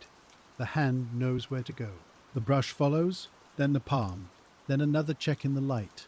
The afternoon has its own kind of sleepiness, even in a busy room. It is not drowsiness exactly, but a settling of thought into repeated work. The mind stops reaching beyond the bench. The body keeps time. You know the next hat, the next tool, the next line to check. The wider day becomes a soft border around the task. A streetcar bell rings somewhere beyond the wet street. Its sound is clearer now that the rain has passed. You hear it, and for a moment you picture the men inside, hats on laps or heads, brims damp from the weather. Some of those hats may need reblocking after a hard season. Some may have left this very room. The thought passes gently, and your hand keeps moving. The younger worker near you has improved since morning. His pull is more even. He waits longer under steam. He checks the side view of the brim, remembering what he was shown. You notice without interrupting. Learning in a shop often happens like that, under the cover of ordinary work. A correction absorbed into the hand becomes part of tomorrow's steadiness. A finished batch is carried toward another room. The hats leave your area in a soft procession, not dramatic but satisfying. They are ready for bands, linings, trimming, or whatever stage the shop assigns next. As they go, your bench gains space. Space in a busy shop feels like a breath drawn in. Then another set arrives, and the breath is released back into work. The new set includes a few lighter-colored hats, and they show marks more readily. You adjust your pressure at once. Light felt can reveal fingerprints of moisture, uneven brushing, or small scuffs that dark felt hides more kindly. Your hands become cleaner, your cloth more carefully shaken, your movements a shade more deliberate. The material teaches the manners it requires. In the 1890s Hartford blocking room, color is not merely decoration. It changes the worker's seeing. Grey shows shadow, brown warms under light. Black hides some things and reveals others through sheen. A pale hat asks for a nearly domestic cleanliness at the bench. You wipe the surface before setting it down, and the bench looks better for the attention. The pale hat body feels slightly different, or perhaps you only notice more because it is less forgiving. Steam darkens it temporarily, turning cream to beige, beige to deeper tan, until drying returns the intended shade. You watch the change carefully. If the felt is unevenly wet, the color tells on you. It is a useful honesty, and you accept it. By late afternoon, the rainy day has become a clear, damp evening, and the shop begins again to divide its work between what can be finished now and what must wait in patient rows. The hats that must wait are not neglected. They are placed where waiting will help rather than harm them. You set one on a rack with its brim supported evenly, then move another farther from the stove because it is dried enough. In 1890s Hartford, the hat blocker's judgment includes knowing when to leave a thing alone. Interference can be as damaging as neglect. Leaving work alone is harder than it sounds. The hand wants to fix, adjust, improve. But felt can become tired under too much handling, and a shape can be worried out of its own calm. So you step back, you let the hat sit, you trust the block, the drying air, and the work already done. This trust is not vague. It is learned through many days of seeing what happens next. A late order may be mentioned near the foreman's desk. The words travel through the room quietly. A certain size needed. A particular style requested. Perhaps a shop wants the hats ready sooner than expected. The blockers hear it, but the pace does not break apart. Work may become more focused, yet the hands still must obey the material. A hat cannot be rushed past its own nature. You take up a block suited to the order and prepare the first body. The late afternoon light has begun to fade, so a lamp is brought closer. Its glow makes the steam visible in soft gold. The felt darkens under the vapor. Your hands move through warmth, pulling the body down evenly over the form. The day feels longer now, but the motion remains familiar enough to carry you. There is a small inward quiet when doing one more task after tiredness has arrived. You do not ask the whole evening of yourself, only this crown, only this brim, only this careful tying of the cord. The mind rests in the limited shape of the work. It is not everything. It is simply the next thing that can be done well. The cord cuts a clean line at the base of the crown. You tighten it with a practiced pull and secure it.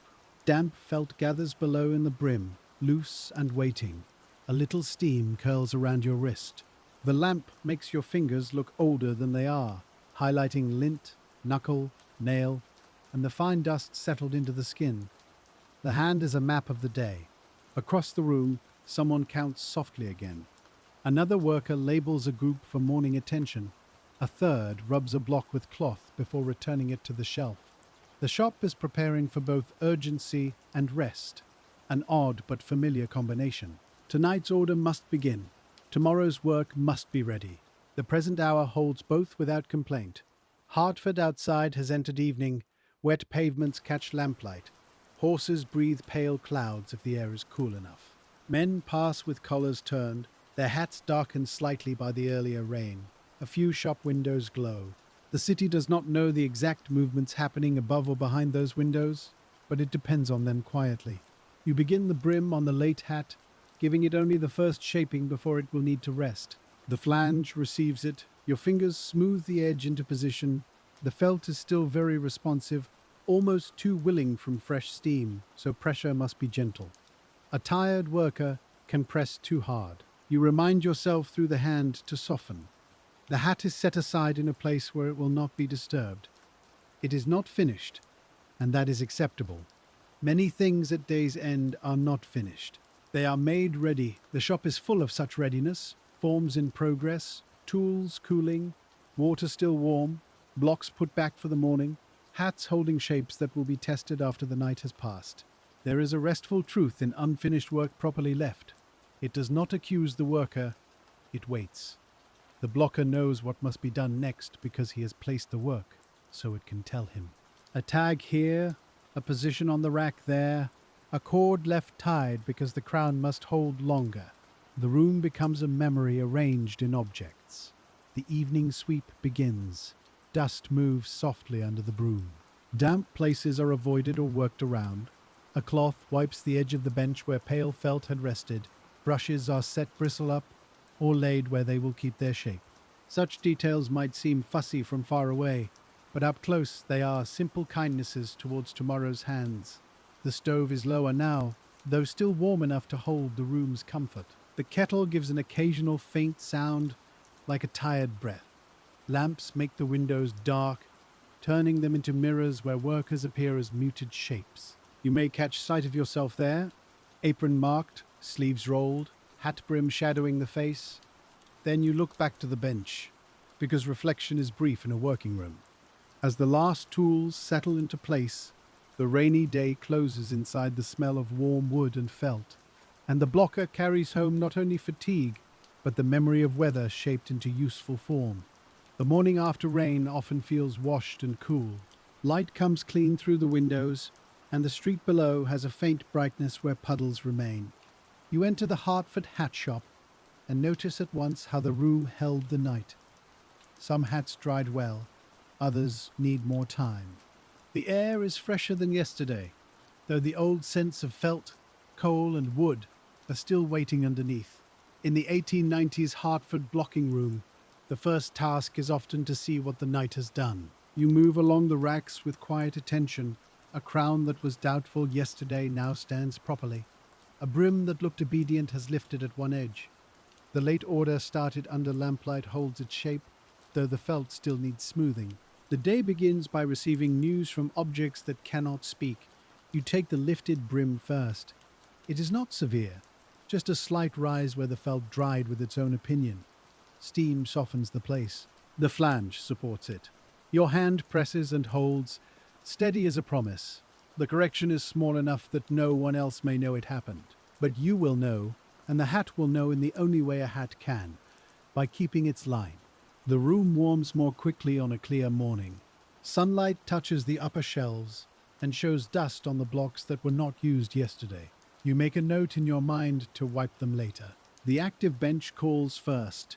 Work is always a negotiation between what is visible, what is urgent, and what can wait without harm. A batch of dark hats needs brushing before moving onward.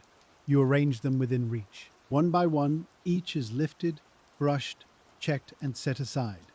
The brushstrokes must follow the nap so the surface lies evenly. Against black felt, the smallest lint appears bright. You pick it off with careful fingers, then brush again. The work becomes almost meditative, a quiet conversation between dark surface and patient hand. There is an intimacy in brushing a hat. The hand travels every part of it. Crown top, crown side, brim edge, underside. You learn its shape more thoroughly than the person who may one day buy it. Yet, you do not possess it. You prepare it to leave. That gentle letting go sits at the heart of many trades, where care is given to things that will belong elsewhere. A worker from another room may come to collect finished pieces. He knows not to disturb those still settling. His hands are used to a different stage of the process, perhaps trimming, perhaps banding, perhaps packing. When he lifts the ready hats, he does so with practiced ease. The hats pass from your world into his, and the chain continues without ceremony. The late order remains on the bench. You untie the cord at the crown base and ease the felt from the block. It releases cleanly. The crown is good. You hold it at eye level and turn it slowly. The line is even, the shoulder smooth. A small satisfaction moves through you, quiet enough to disappear into the next task. In a shop like this, satisfaction is usually brief, but it is real. Hartford's morning sounds rise as the sun strengthens. Delivery wagons, streetcar bells, men calling to one another near a corner, a factory whistle in the distance. The shop does not shut these sounds out completely. It filters them. They arrive softened through glass and walls, becoming part of the background against which felt is shaped and judged. You place the newly released hat on the flange for brimwork. The felt has enough firmness to hold, enough softness to accept guidance. Your fingers move evenly around the brim. The clear morning light helps you see the line as it forms. A warm iron assists near the edge, and the smell of heated felt rises in a small, familiar wave. The brim settles into a modest roll, not showy, not severe. It has the practical grace of something meant for real streets. You imagine it passing under the same morning light, perhaps on the head of a man walking to an office or waiting near a depot. Then you return from that imagined street to the object in your hands. The hat is not ready for a life until the bench has finished with it. A brief conversation begins near the stove about a public event, a local sale, or a change in a shop window display. Hats are connected to these things because people buy them for occasions as well as need. But the talk remains soft. The hands keep moving. Even news becomes quieter when filtered through repetitive work. It is spoken, heard, and absorbed into the steady sounds of the room. The clear day allows more accurate drying. Racks can be arranged with greater confidence. A window may be opened slightly if the air is right, letting in a cool breath that stirs tags and lifts the edge of a cloth. The fresh air sharpens the smell of the shop rather than removing it. Felt, wood, sizing, coal, and morning all become clearer for a moment. You breathe it in and continue. The next hat has a crown that needs careful smoothing near the front. Your palm cups the curve. The brush follows. Then the pouncing material comes lightly into use. Each step reduces the small disturbance until the crown appears calm. The word calm feels right here, not because the hat has feelings, but because the eye no longer catches on trouble. By mid-morning, the shop has fully entered its working pace, and the blocker's attention moves from the weather's aftermath to the steady demands of size, fit, and the unseen head each hat must serve. Size is one of the quiet foundations of the trade. A hat may be handsome and still fail if it does not sit rightly on the head. In the 1890s Hartford shop, size is marked, checked, and respected through tools and habit. The block gives the crown its form, but the band size must also be considered because comfort begins where the hat meets the body. You may handle measuring rings, size sticks, or forms that help confirm the intended fit. They are plain tools, but they carry a direct human meaning. Somewhere there is a head, though unseen, with a certain breadth, a certain oval, a certain need for ease. The blocker does not meet that person, yet the work bends toward him. A size is a small act of imagining. A crown drawn too tightly may disturb the intended fit. A brim handled carelessly near the base may affect how later workers set the band. The blocker keeps these future steps in mind. He shapes the visible form while protecting the hidden fit. That double attention gives the work depth.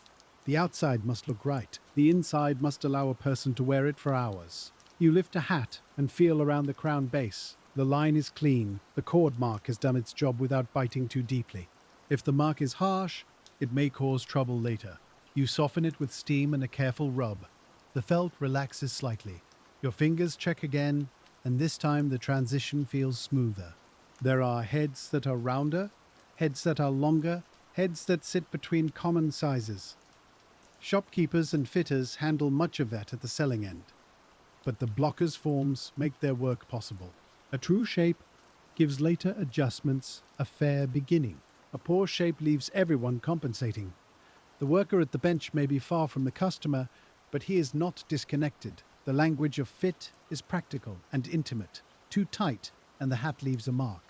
Too loose, and wind or movement makes it unreliable. Too high, and it perches awkwardly. Too low, and it bothers the brow. You can almost feel these possibilities as you handle the unfinished form. The hat is still on the bench, yet the human head is already present in thought. A row of hats in different sizes can look nearly alike from across the room. Up close, the differences become clear.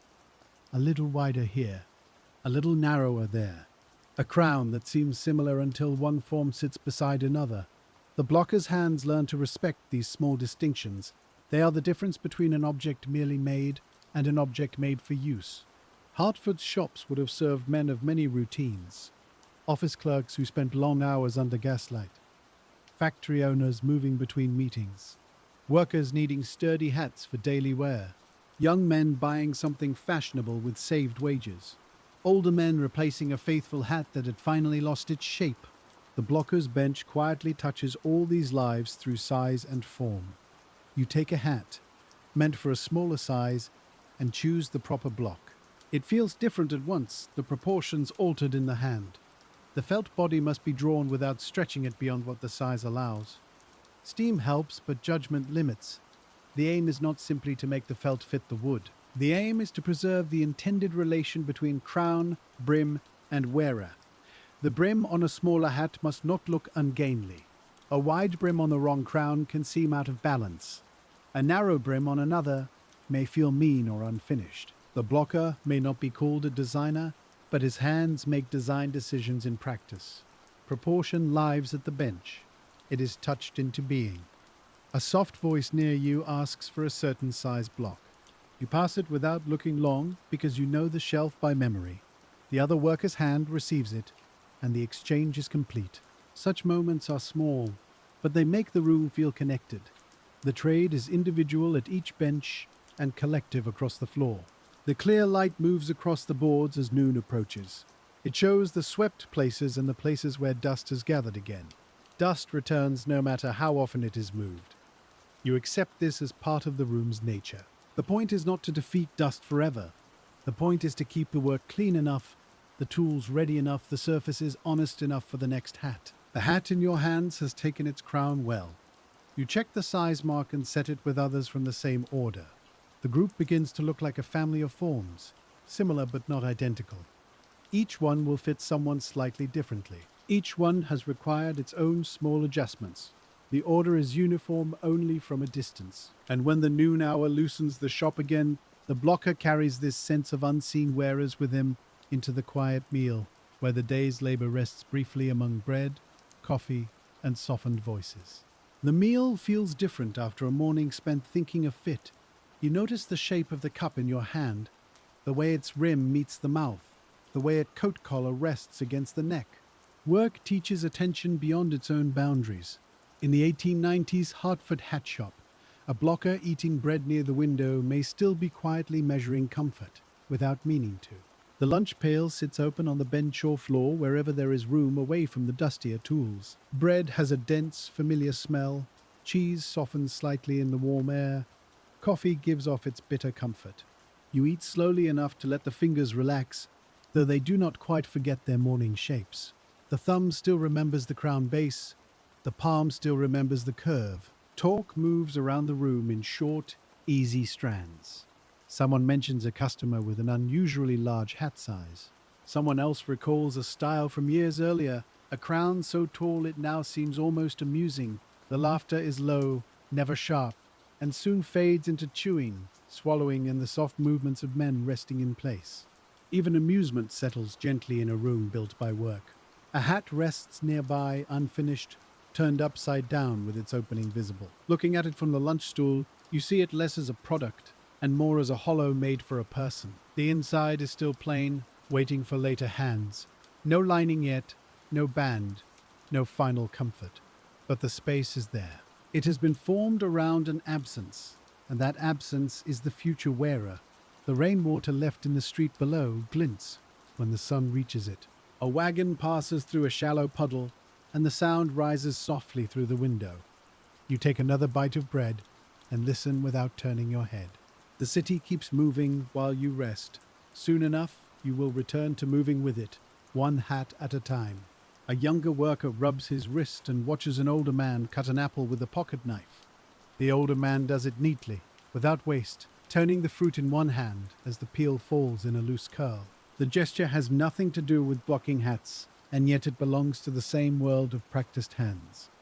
You notice it because the day has made you notice how people handle things. There is a gentleness in that kind of noticing, not sentimental, not forced, just the quiet recognition that skill lives everywhere, in the way bread is wrapped, a cup is held, a tool is set down, a hat is lifted by the brim rather than crushed at the crown. Work makes the ordinary visible. It gives the eye small places to rest. When the lunch pause thins, no one needs a grand signal. A pail is closed, paper is folded, a stool slides back, hands are wiped, sleeves adjusted, aprons settled again against the body. The room gathers itself with a practiced breath. The hats have waited, and now the workers return to them. The first motions after noon are slower but steadier. Your body has cooled slightly, and the steam feels warm on your fingers again. In 1890s Hartford, the afternoon often belongs to persistence more than freshness. Morning has given its bright attention. Afternoon asks for durable attention, the kind that stays when novelty has passed. You take up the set of different sizes begun before the meal. The smallest is ready for brushing. The largest needs another check at the crown base. You arrange them so the order remains clear. Size marks must not be confused. A hat made well in the wrong size is still wrong for its purpose. The thought keeps your hand careful. A measuring form comes into use, plain and unlovely, but trusted. You check the opening, not forcing, just confirming. Felt can shift slightly as it dries. A size that seemed true when damp may need adjustment after settling. The tool tells part of the truth. Your fingers tell the rest. Together, they keep the work honest. The crown base on one hat feels a little tight. You return it to light steam, soften the felt, and ease the pressure. The motion is delicate because the crown above must not lose its shape. Your left hand supports, your right hand adjusts, and the hat sits between firmness and yielding. The work is almost like helping it breathe. Such adjustments are invisible in the finished hat. A customer will not know the crown was eased at the base on a clear afternoon after rain. He will only feel that the hat sits well. This is how much careful labor enters the world unnoticed. It becomes comfort, and comfort rarely announces the hands that made it. The shop grows warmer as afternoon settles. Sunlight and stove heat combine, and the damp chill left by rain retreats into corners. The smell of wet coats fades. Felt, wood, and coal return to the center. You can tell the building has dried by the way sounds sharpen slightly. A brush seems clearer. A footstep rings more plainly on the boards. Another batch arrives from an earlier stage, still rough and needing the blockers shaping. They wait in a loose stack, soft bodies without identity. You look at them and feel the afternoon lengthen. There is no discouragement in it. The pile is simply the next part of the day. Work in a shop comes forward like water from a pump, steady as long as the handle is moved. You take the first body and bring it to steam. Its color darkens. The surface softens. The familiar scent rises, damp and animal warm, held inside the larger odor of coal and old wood. Your hands settle into the first pull. The felt stretches over the block, and the crown begins to exist. Again, the transformation is slow enough to be peaceful. The block chosen for this batch has a moderate crown, neither too tall nor too low. It suggests a hat for everyday respectability, something a man might wear to work, to church, to an appointment, or to call on a neighbor. In Hartford, such hats fill the streets more than unusual fashions do. Ordinary shapes carry most lives, and the blocker spends many hours making ordinariness well. You tie the cord at the crown base, smooth the sides, and check the front. The felt has a slight thick place near the shoulder. You work it with thumb and steam until the thickness spreads more evenly. The The change is subtle. It would be easy to leave alone, but the blocker's pride lives in not leaving such things merely because they are small. Across the room, someone opens a window a hand's width. Fresh air slides in, cool enough to be felt at the wrists. It carries the smell of wet pavement, horse, and distant leaves. For a few breaths, the shop's heaviness lifts. Steam moves toward the draft and disappears. Then the room settles again, warmer but clearer. You set the first hat on its drying place and begin the second. The same block, the same kind of felt, the same required shape. Yet the second body behaves differently.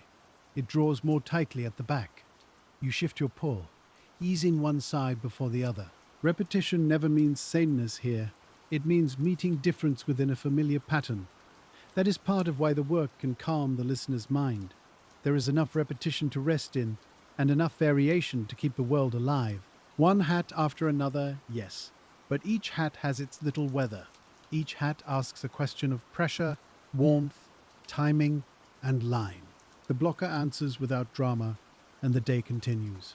As the afternoon's new batch begins to fill the racks, the worker's attention moves toward the flow between his bench and the rooms beyond, where the blocked hats will become finished goods. The rooms beyond the blocker's bench are never entirely separate in his mind.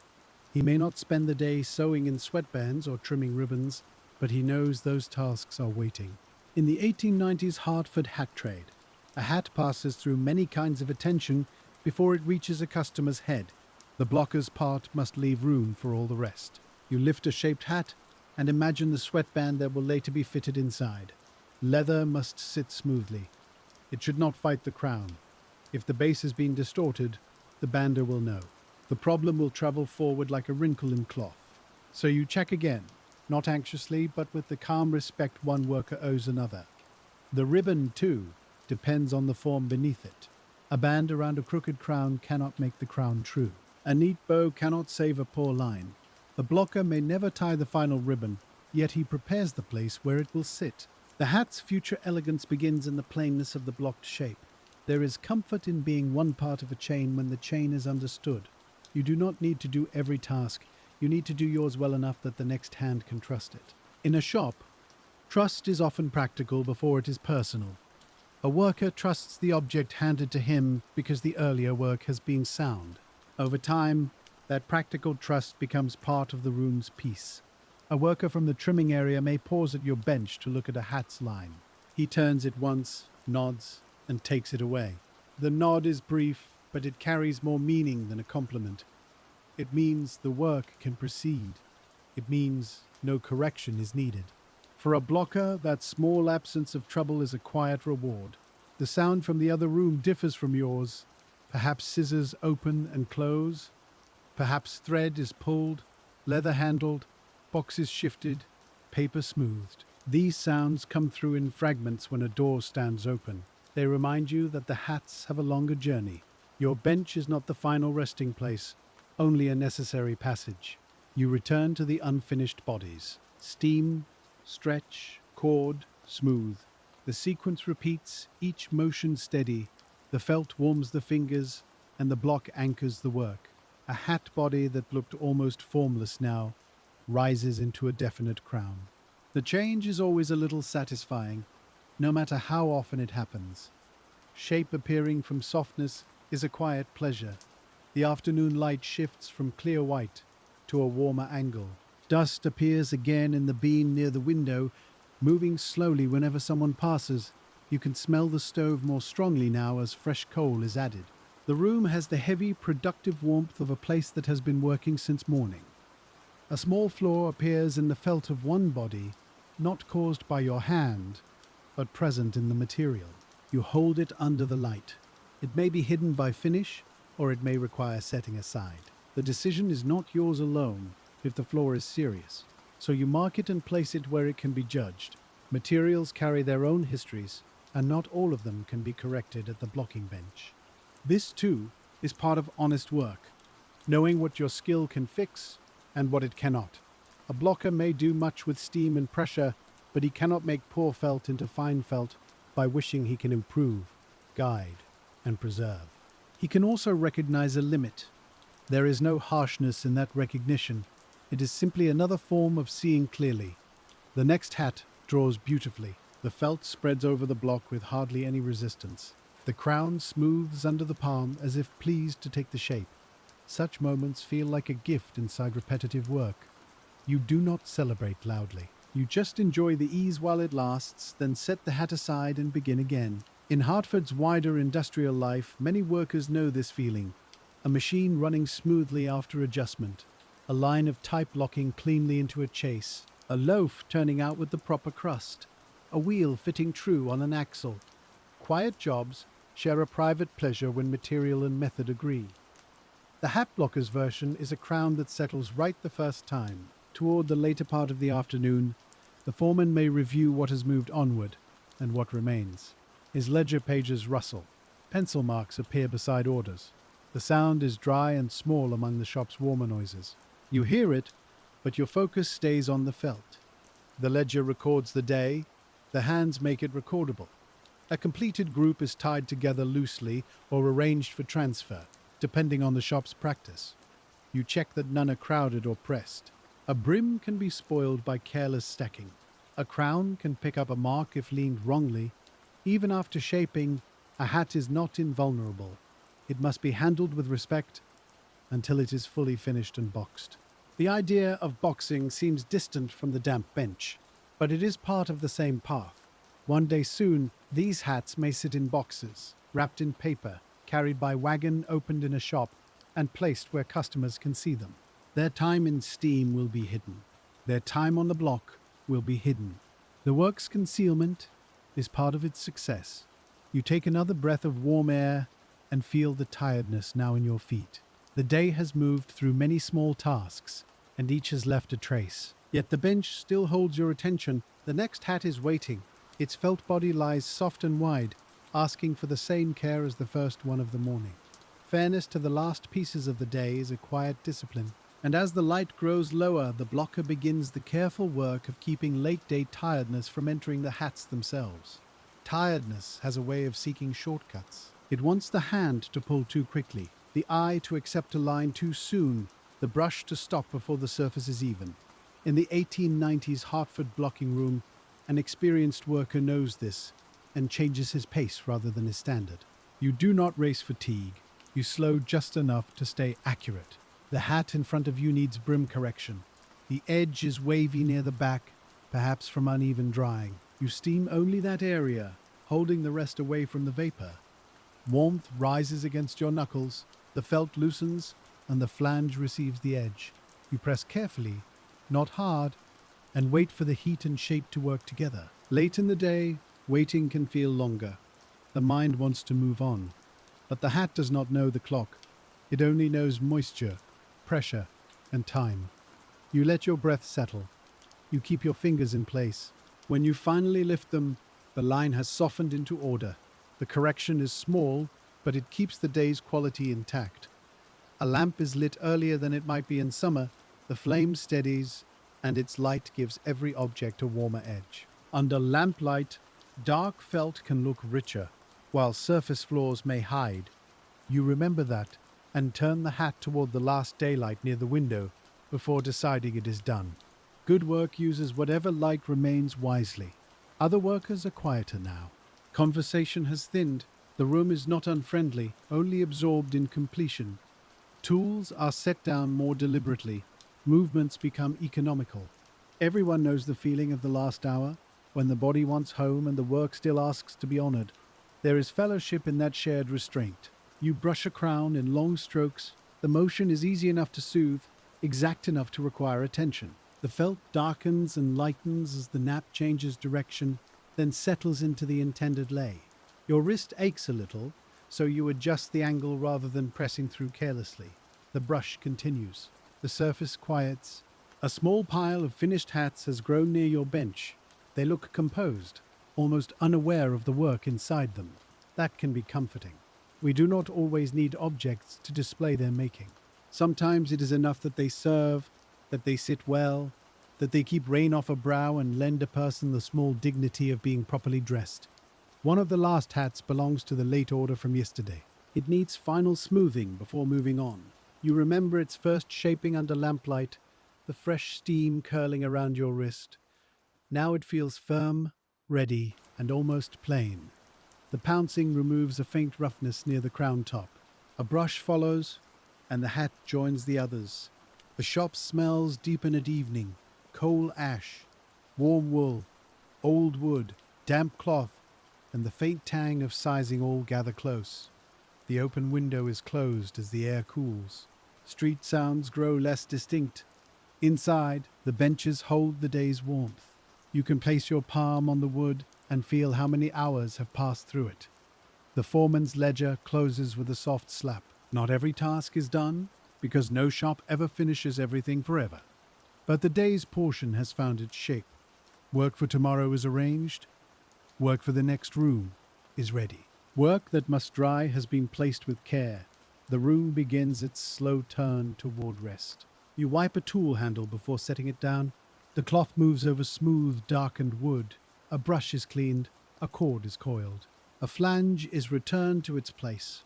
These motions repeat the previous evening's motions, and that repetition does not make them empty. It gives the day a rim, the way a brim gives a hat its edge.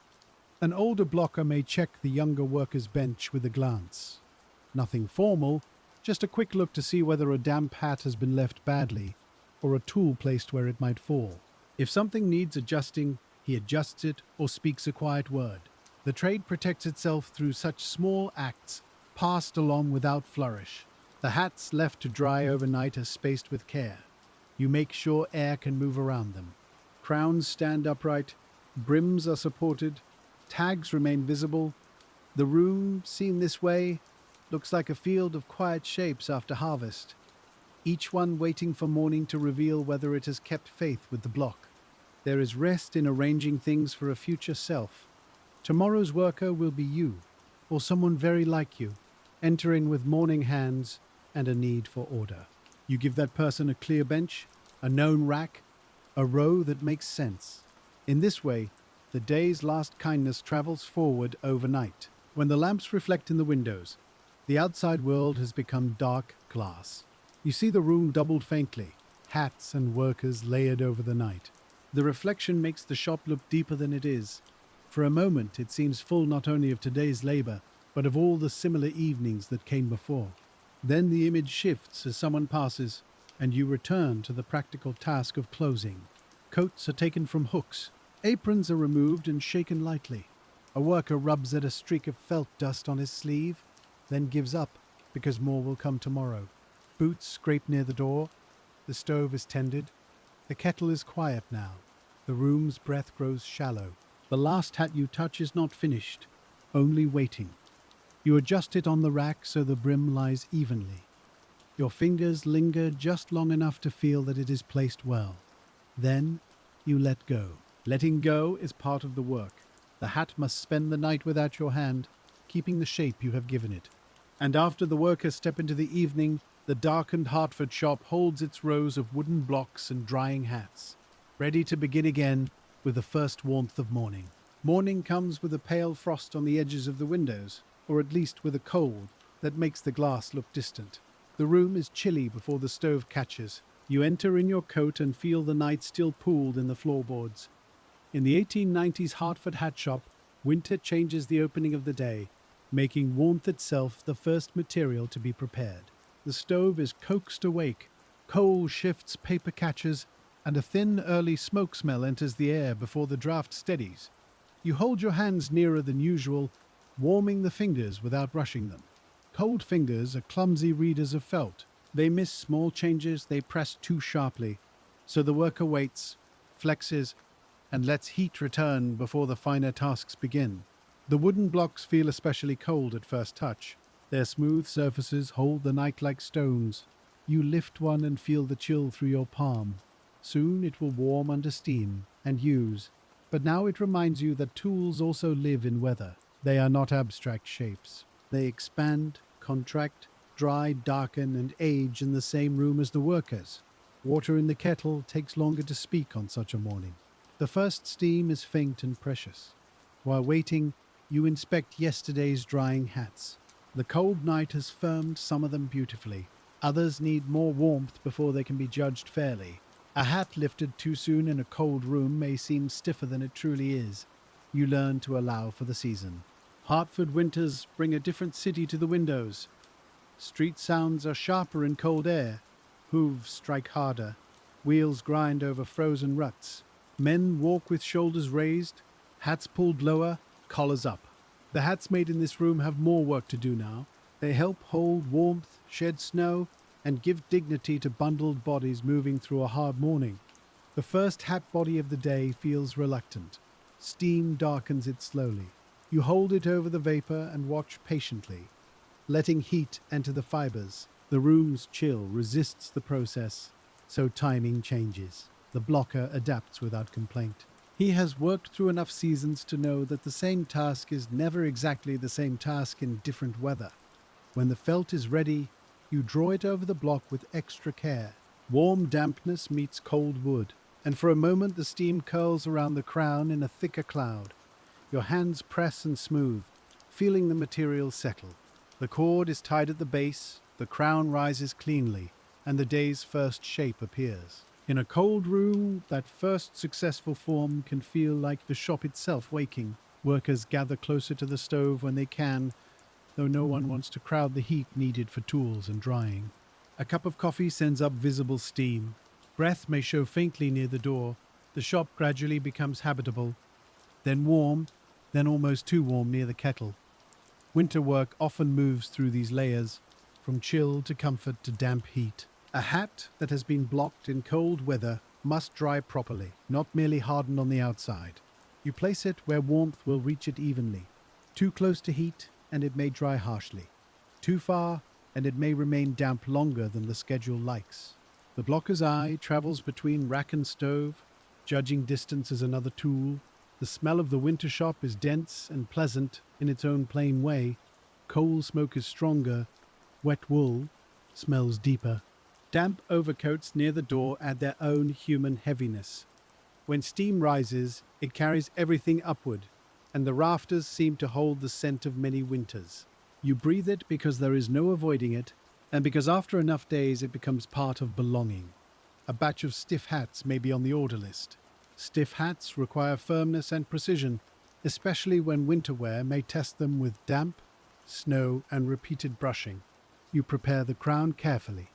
The felt must be even before stiffening or finishing emphasizes its faults. A rough place on a soft hat may be forgiven by use. On a formal stiff hat, it announces itself too clearly. The block for this style has a dignified curve. It feels formal in the hand, though it is only wood. You set it on the bench and bring the steamed body down over it. The crown must stand smooth and regular. Your palm travels from top to side to shoulder, shoulder to base. Each motion presses the felt toward a clean restraint. There is a kind of calm in formal work. It narrows the choices. The hat has a proper line, and your task is to reach it. Not invent, not embellish, simply reach. The mind rests in that clarity. The fingers move with deliberate care. Outside, cold street air touches the windows, while inside the crown takes its composed shape.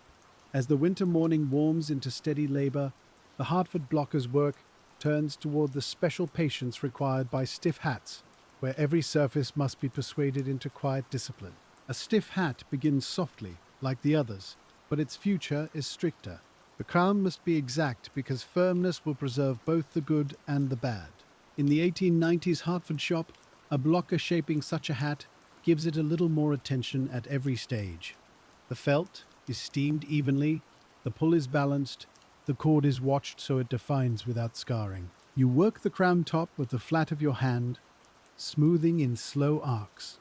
The felt is warm and slightly resistant, a material deciding whether to accept its future. The block beneath gives no room for vagueness. Its curve is clear.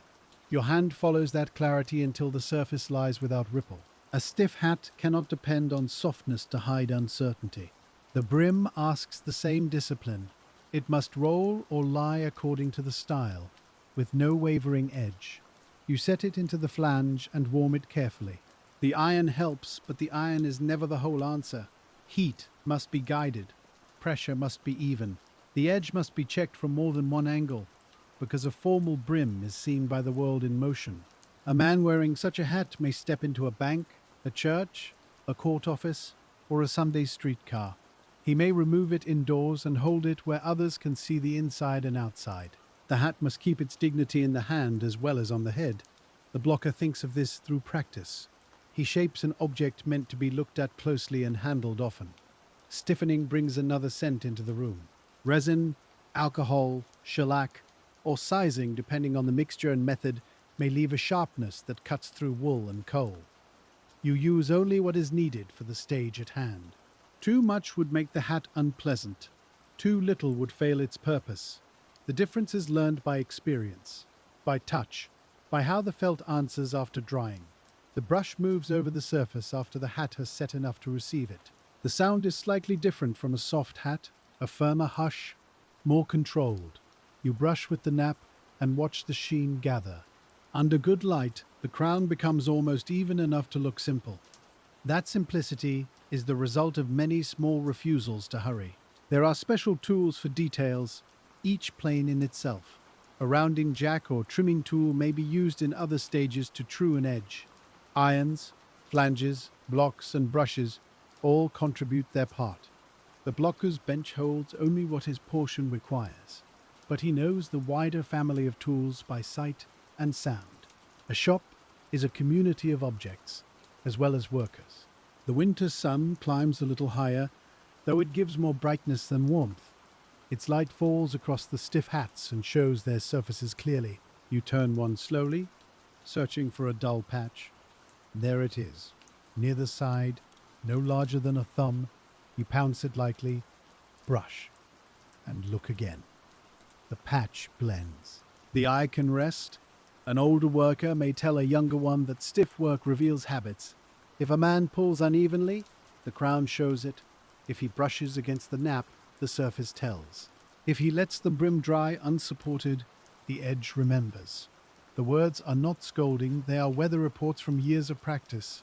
The young worker listens because the hats in front of him prove the point. You take another stiff form from the rack and feel its weight.